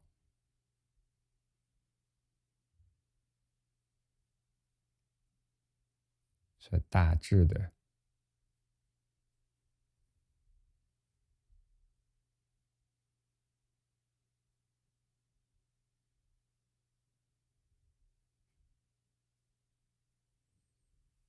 是吧？哎，造型就出来了，但边角我们不要画的太过于平整，不要太过于平整。好，左边的这个造型呢，衬托就有了。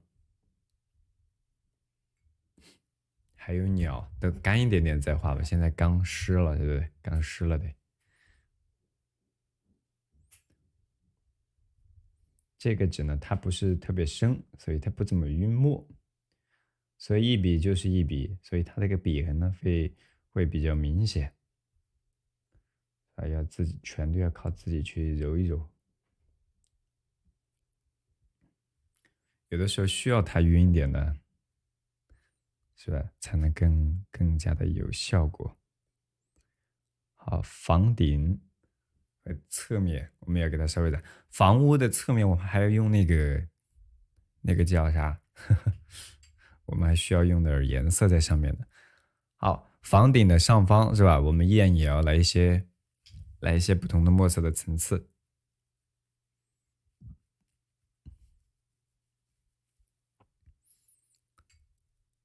好，然后我们来一点点淡墨啊，来一点点淡墨，把咱们的这个远山不也不是远山吧，或者远处的这个形态，远处的这个是啥呀？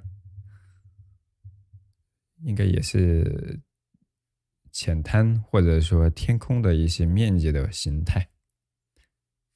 好，给它擦出来，好，稍微重一点就行。好，接下来我们都用淡墨啊，都用淡墨把整个远景的空间是吧？远处的天空，因为有的时候下了雪之后啊，天空它比较灰暗，对吧？比较灰暗一点。那么我们可以把它稍微的用点淡淡的，是吧？淡淡的，而且可以稍微的多一点，免得一会儿不够。每次我们在染色也好，或者染墨也好，可以稍微的多一点哈。为啥？因为如果不够，很多小伙伴在调的时候，调出来的层次它可能又不一样了。你可以一次性的给它调和的相对饱满，即便是浪费一点点哈，这个呢可能也相对于你画面而言也情有可原。好，咱们先不染了是吧？马上呢到11点了，我们要准备福袋了啊！啊，要准备福袋了。我来看一看啊，全民来个50人都能参与的，行不行？50人都能参与的。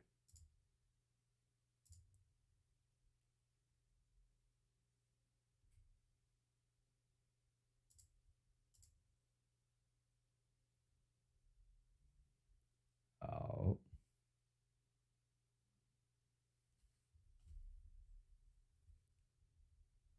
，OK，好，3、2、1，我们倒数3分钟啊，它就发起了。倒数3分钟，好嘞。好，点一下旁边的那个红带带，是吧？左上角有一个红色的带子，是不是？好，一会儿就有机会抢到了啊！好，这样的话，抢到的小伙伴啊，抢没抢到小伙伴，只要参与的小伙伴，都祝愿我们新的一年是吧，顺顺利利、平平安安、健健康康。好，画出自己心里边想要的新年的蓝图，好吗？好，点一下那个红带的就行了，不用一直去管它。接下来我们用淡墨来染这个天空，染这个天空。来用淡墨把咱们的这个天空是吧，给它染出来，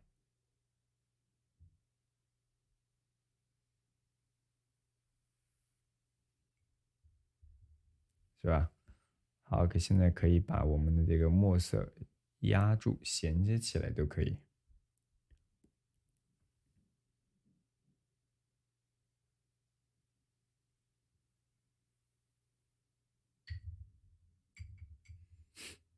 好，会完整起来了，画面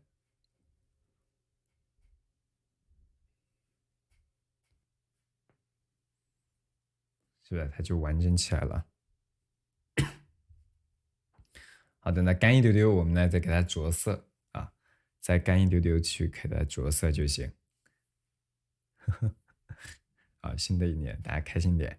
这个是抖币啊，获取到抖币的小伙伴都可以使用的哈，它可以当 money 一样使用。好，然后我们可以比如说在咱们的这个树的中间，它呢没有那么的纯白，会有一些比如说擦的笔痕或者雪地的一些雪的痕迹，是吧？一些积雪的痕迹，我们还是用这个小号的狼毫来吧。你看是不是11点之前？你看我们画的已经够慢了，11点半之前是不是能画完？今天绝不耽误大家吃饭。好，倒数40秒哈，倒数40秒，倒数40秒，你就可以获取到。看看今天的手气。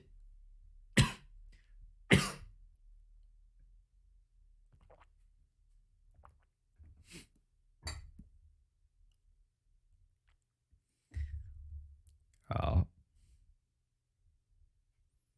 然后左侧。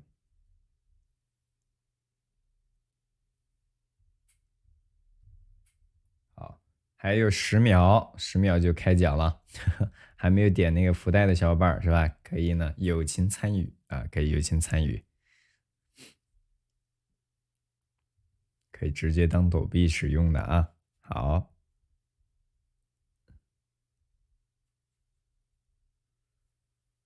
好，开始着色了，获得了吗？新年快乐，新年快乐！好嘞，来，接下来我们要开始染色了哈，开始染色了。然后其他细节的调整呢，我们先不去给它，画太多吧，不去先处理太多，因为无非就上面再去扦插一些厚重度啊，加点点那个小的飞鸟，是吧？好的，欢迎新加入咱们直播间的小伙伴，没有点关注的呢，可以点关注，以后呢可以跟着我们一起来画画，同时呢抢福袋，对不对？好，那也可以这个关注之后，可以自动的收到我们直播的提醒，大家可以以后可以更方便的来跟我们的直播，好吗？当然也可以点亮黄色粉丝灯牌，就有权限的进入到粉丝群。如果你抢到了福袋，没有进粉丝群的，你现在是不是就有了，就知道该怎么去操作进群了，好不好？好嘞，然后我们把这个浅滩把边缘呢染的稍微平整一点点，我们就开始染色哈。染完色，这张画就大功告成了。今天是吧？元旦不耽误大家干饭，我们也没有讲太多的内容，我们可以放到后面呢，通过一些案例呢，再来继续给大家细致的去讲解。好吧，好，如果来的更比较方便，是吧？时间或者说身边的工具条件呢都允许，那欢迎大家呢尝试着画一画，即便来晚了，也可以局部的练一练，好吗？好，你看，我们为了体现出它有一定的层次感，在这个水口或者渡口啊，这个叫渡口，把这个渡口这个位置呢，稍微的村染的呢，相对平整浓重一点。陪大家画画，陪大家是吧聊天，陪大家摸鱼摸到星期天。我们从去年摸到了2023年。好，然后我们在这个前方，是吧？这块的位置上，是不是也可以去给它擦染一点儿，画就更加的平整了。在这一侧也是。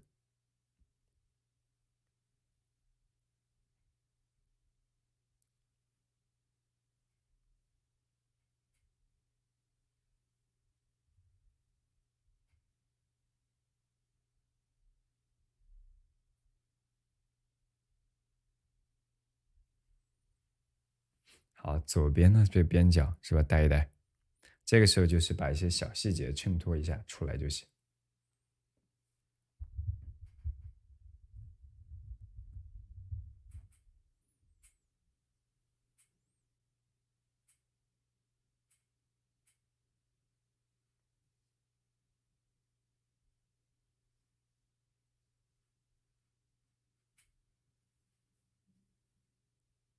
好了，这个呢画起来是吧就比较容易了，是吧？这就比较轻松了，比较简单了。来一点点淡墨，把咱们的这个边缘是吧？先注意给它带一带。我们这个雪地上没有怎么去塑造，当然有的时候我们也会说有一种类似于像雪地村的这种笔法，我们也可以给它简单的说一说。其实那个笔法呢非常的简单，你比如说你会画这个飞鸟吧？我们平常画这个飞鸟，大家可以抬头看一看啊。比如说左边一笔啊，右边一笔。那我们在画这个雪地的时候，其实也跟它差不多，类似于差不多这种笔触是画这种雪地里的它的这种雪地里边的一般的这种凹陷下去的呀痕迹，是不是？我们都可以通过这种笔触，你可以像这个画上，你就可以添加一点添加一点之后，让这画它看起来好像有一定的厚度，是吧？我们呢想尊重原作，对不对？就没有那么去给它叠加，你可以自己，比如说稍微的去给它这样去村一点它就像台阶一样，区分开了亮面和暗面的关系，所以会有一个浓淡的变化。好吧，我呢就不多说了，我要开始着色了啊，着色了。好，谢谢大家伙儿礼物。然后我们现在用这个，我们说花青对吧？可以用花青的颜色。然后这个地面呢，可以用一点点，你可以选择用一点点花青，或者用一点点石绿，一定是很淡的哈。还有就是咱们的赭石色，把房屋给它染一染。好，我们依旧先用这个赭石来染一下房屋吧。好，我们画完之后，我们可以单独的根据大家的需要，可以给大家做一定的解答，好不好？赭石用到的并不多，不需要记太多哈。这个是玛丽的24色，在我们的屏幕下方的小橱窗里边也有，你需要的话你可以去挑选，也有12色的，是吧？12色的便宜，那么24色的呢，它是这个纯矿物质的，这个材质呢会更加的好一些。好，那么现在我们来一点那个赭石色，是吧？把它调和的均匀，调和淡一点点，一定要淡哦，它非常的浅淡，非常的浅淡。中奖了，好开心，对吧？新年第一天的幸运啊！好，来，我们淡淡的赭石，把咱们这个房屋是吧，侧面房屋的这个侧面都用它带出来。有的小伙伴说啊，我都找不到它侧面到底有多宽，大致的位置你就点在那儿就可以了。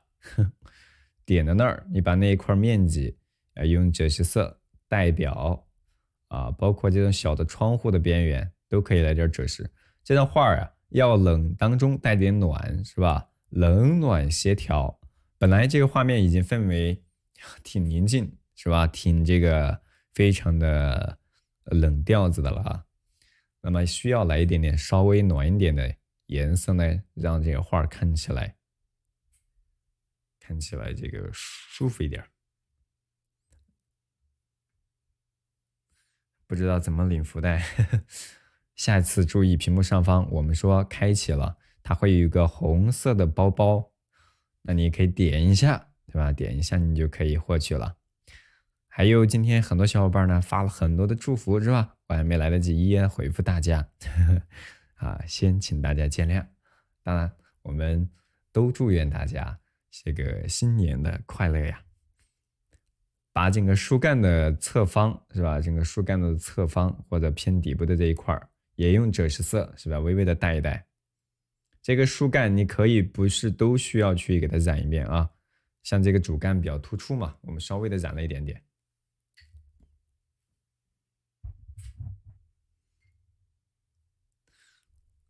是吧？其他即便是天寒地冻，是吧？有了这个温暖的小家，它也是能让大家暖和一点儿。来，我们拿点花青色出来，花青、飞鸟，这没有干，可能画不了了。飞鸟这个我可以告诉你怎么画，好吧？一会儿你自己呢干了之后再去添加都行，添加都行。抽我们已经抽过了，舒贤同学。好，下次呢可以多和我们小伙伴们多交流，多交流两下，是吧？该操作的、会操作的你都会了，都会了。对，没有干，我们来一点点花青啊，来一点点花青。我们可以先用比较浓一点的花青，把我们房屋后方的这个浓重的墨色，是吧？相对浓重一点的花青啊，给它把这个墨块啊，是吧？染一染，暖暖的房屋。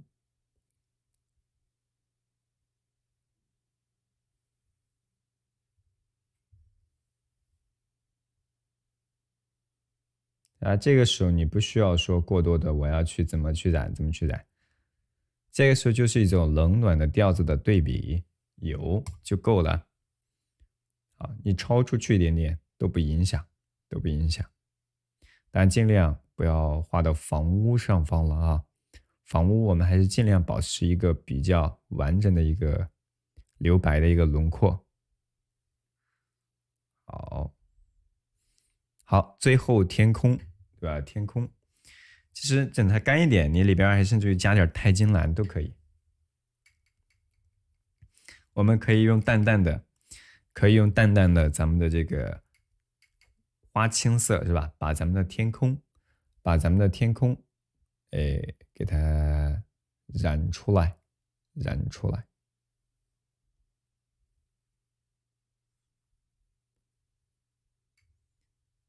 好，清浅的这个。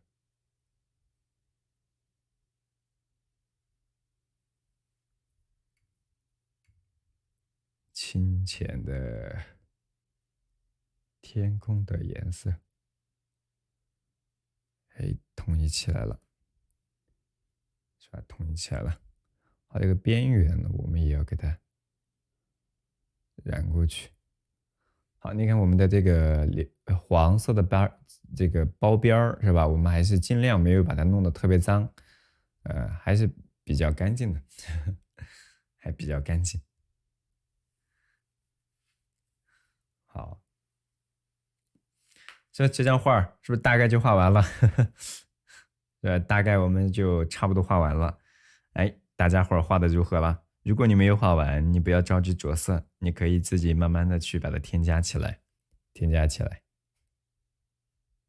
在这种转角需要加重一点颜色的位置，你可以适当的来一点，适当来一点。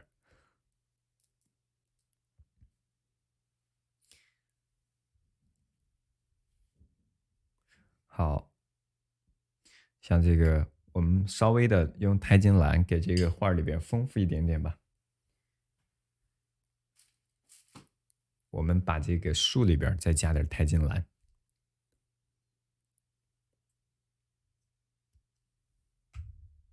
不需要特别多啊，就是稍微有一点就行。截个图是吧？好，你现在就可以截。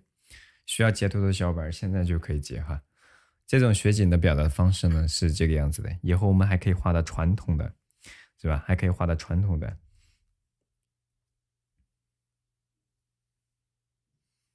传统的这种设色的方法，它可能对于这种明暗的体积呢，要求不是特别的，那么的直白，它可以含蓄一点，是吧？它可以表达含蓄一点。我们稍微加点钛金蓝啊，各位小伙伴，呵呵稍微的来点钛金蓝，在我们的这个树里边，是吧？房屋后边的这个重墨里边，来点钛金蓝，让它自己去晕一晕，染一染，晕开就行。有的小伙伴说：“哎呀，反正也不太明显，是吧？可以不加，这根据你自己的喜好。我们只是想让它颜色丰富一点点。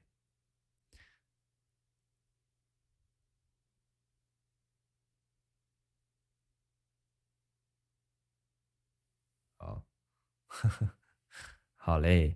后方的这个后方的这个其实，重墨后方的这个树啊，是吧？画的那个非常隐约的，我们一大片染的这个，我们在边角这块还可以稍微的染上一点，加一点重墨，就是放这个顶部嘛。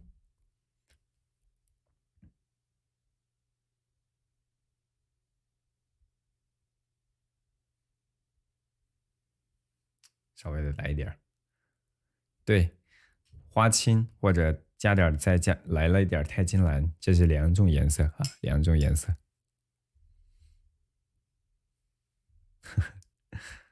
好，这就是我们今天带大家画的这张这个不是黄焕武啊，他原名呢叫黄汉，字焕武，广东那个新会人。那当然，他的作品呢，其实很多的小品都非常的精美，以后我们可以带大家多多的去感受一下。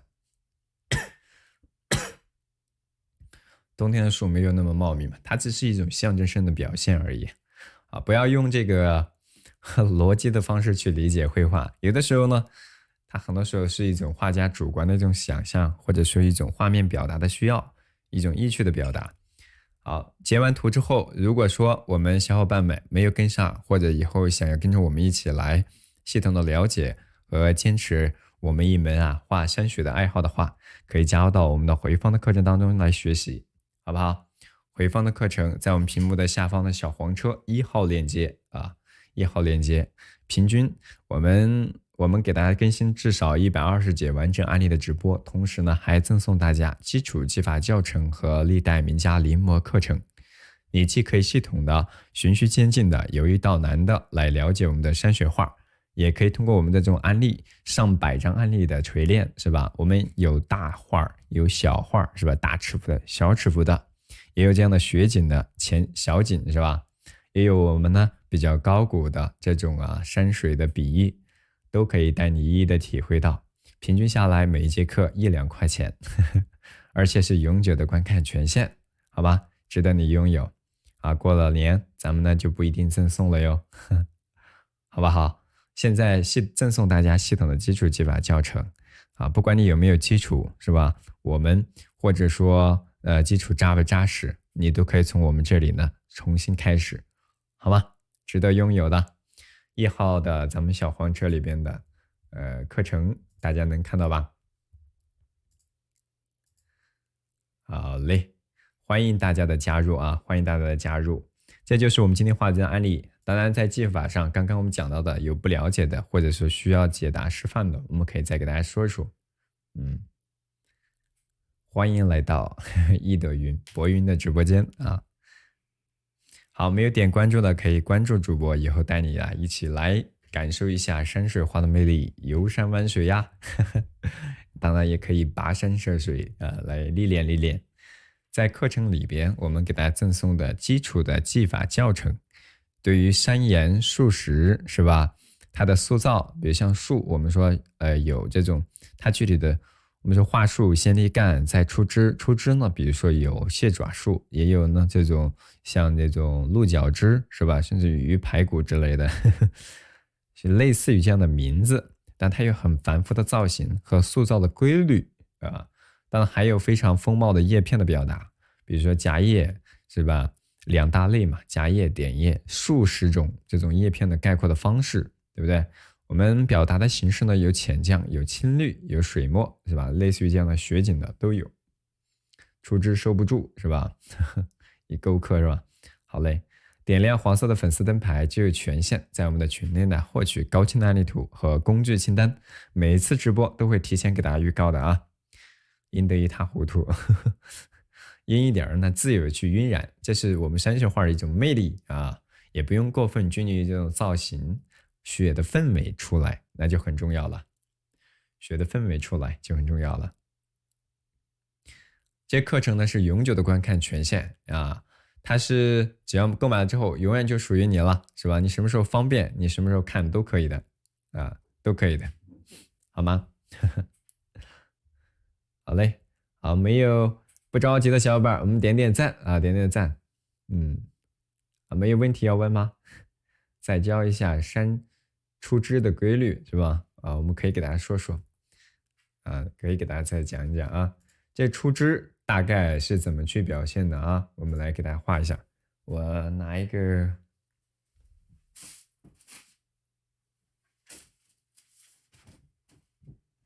好，我这儿有个卡纸片，卡纸片，我来给你简单的说一下。刚刚我们给大家简单的示范了一点点这个出枝，是吧？比如说这个鹿角枝，我们呢简单再来示范一下。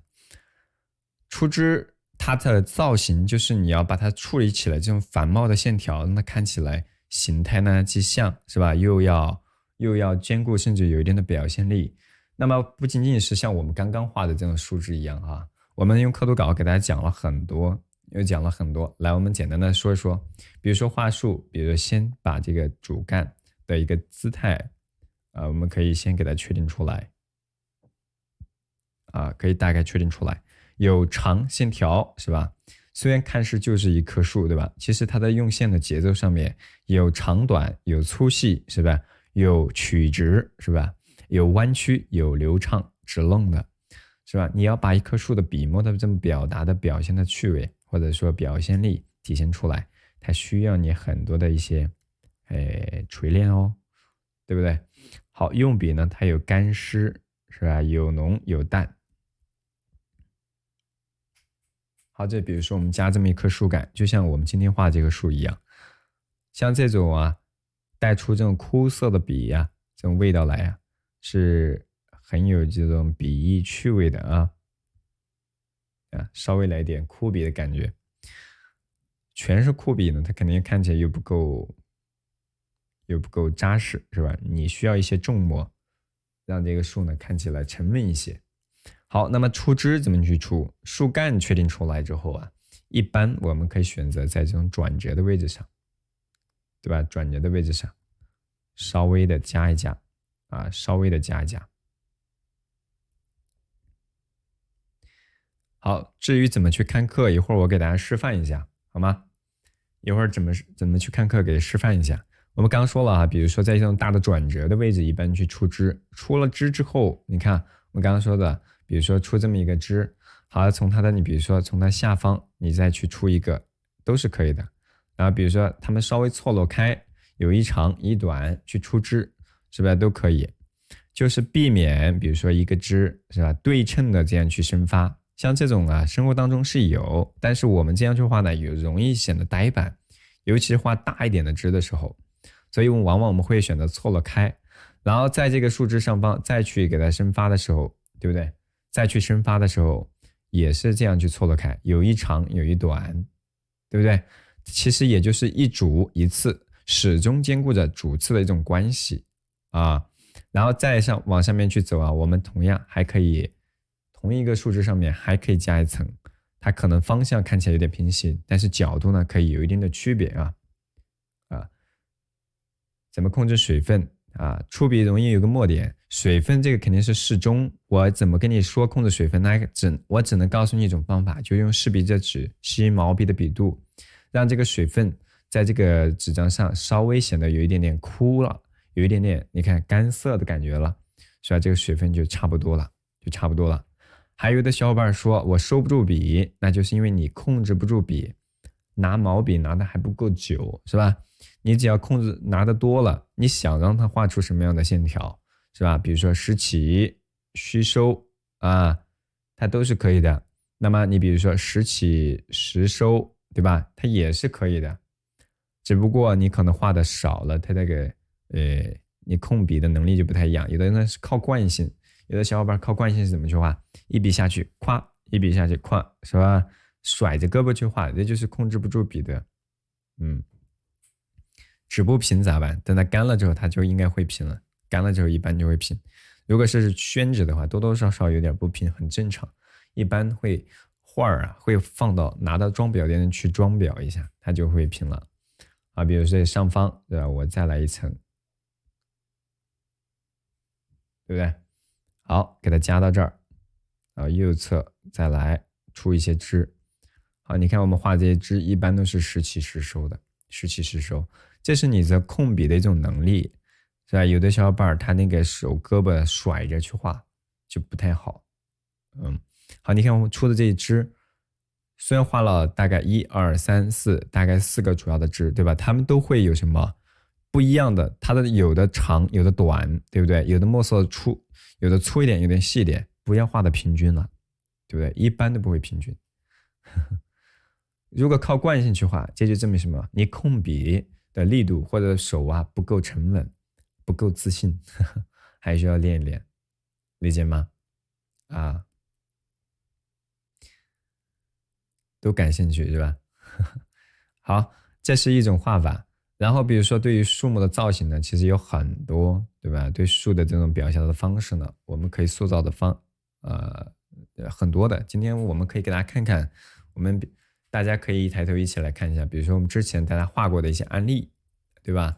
大家画过的一些案例，它都有哪些？有需要的小伙伴呢，可以加入到我们回放的课程当中来学。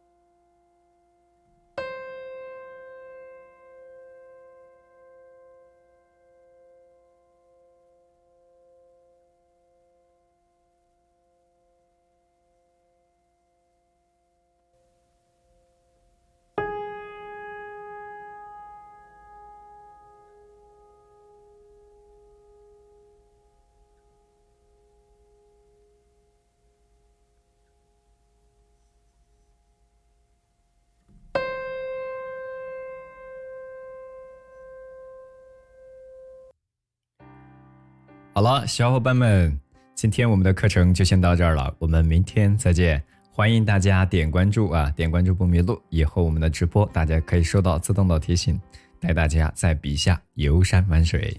祝大家新的一年一切安好，平安喜乐，健康常在，好吧？万事胜意，一切顺遂。我们明天再见了，拜拜，拜拜。今晚的露天电影没时间去看，妻子提醒我修修缝纫机。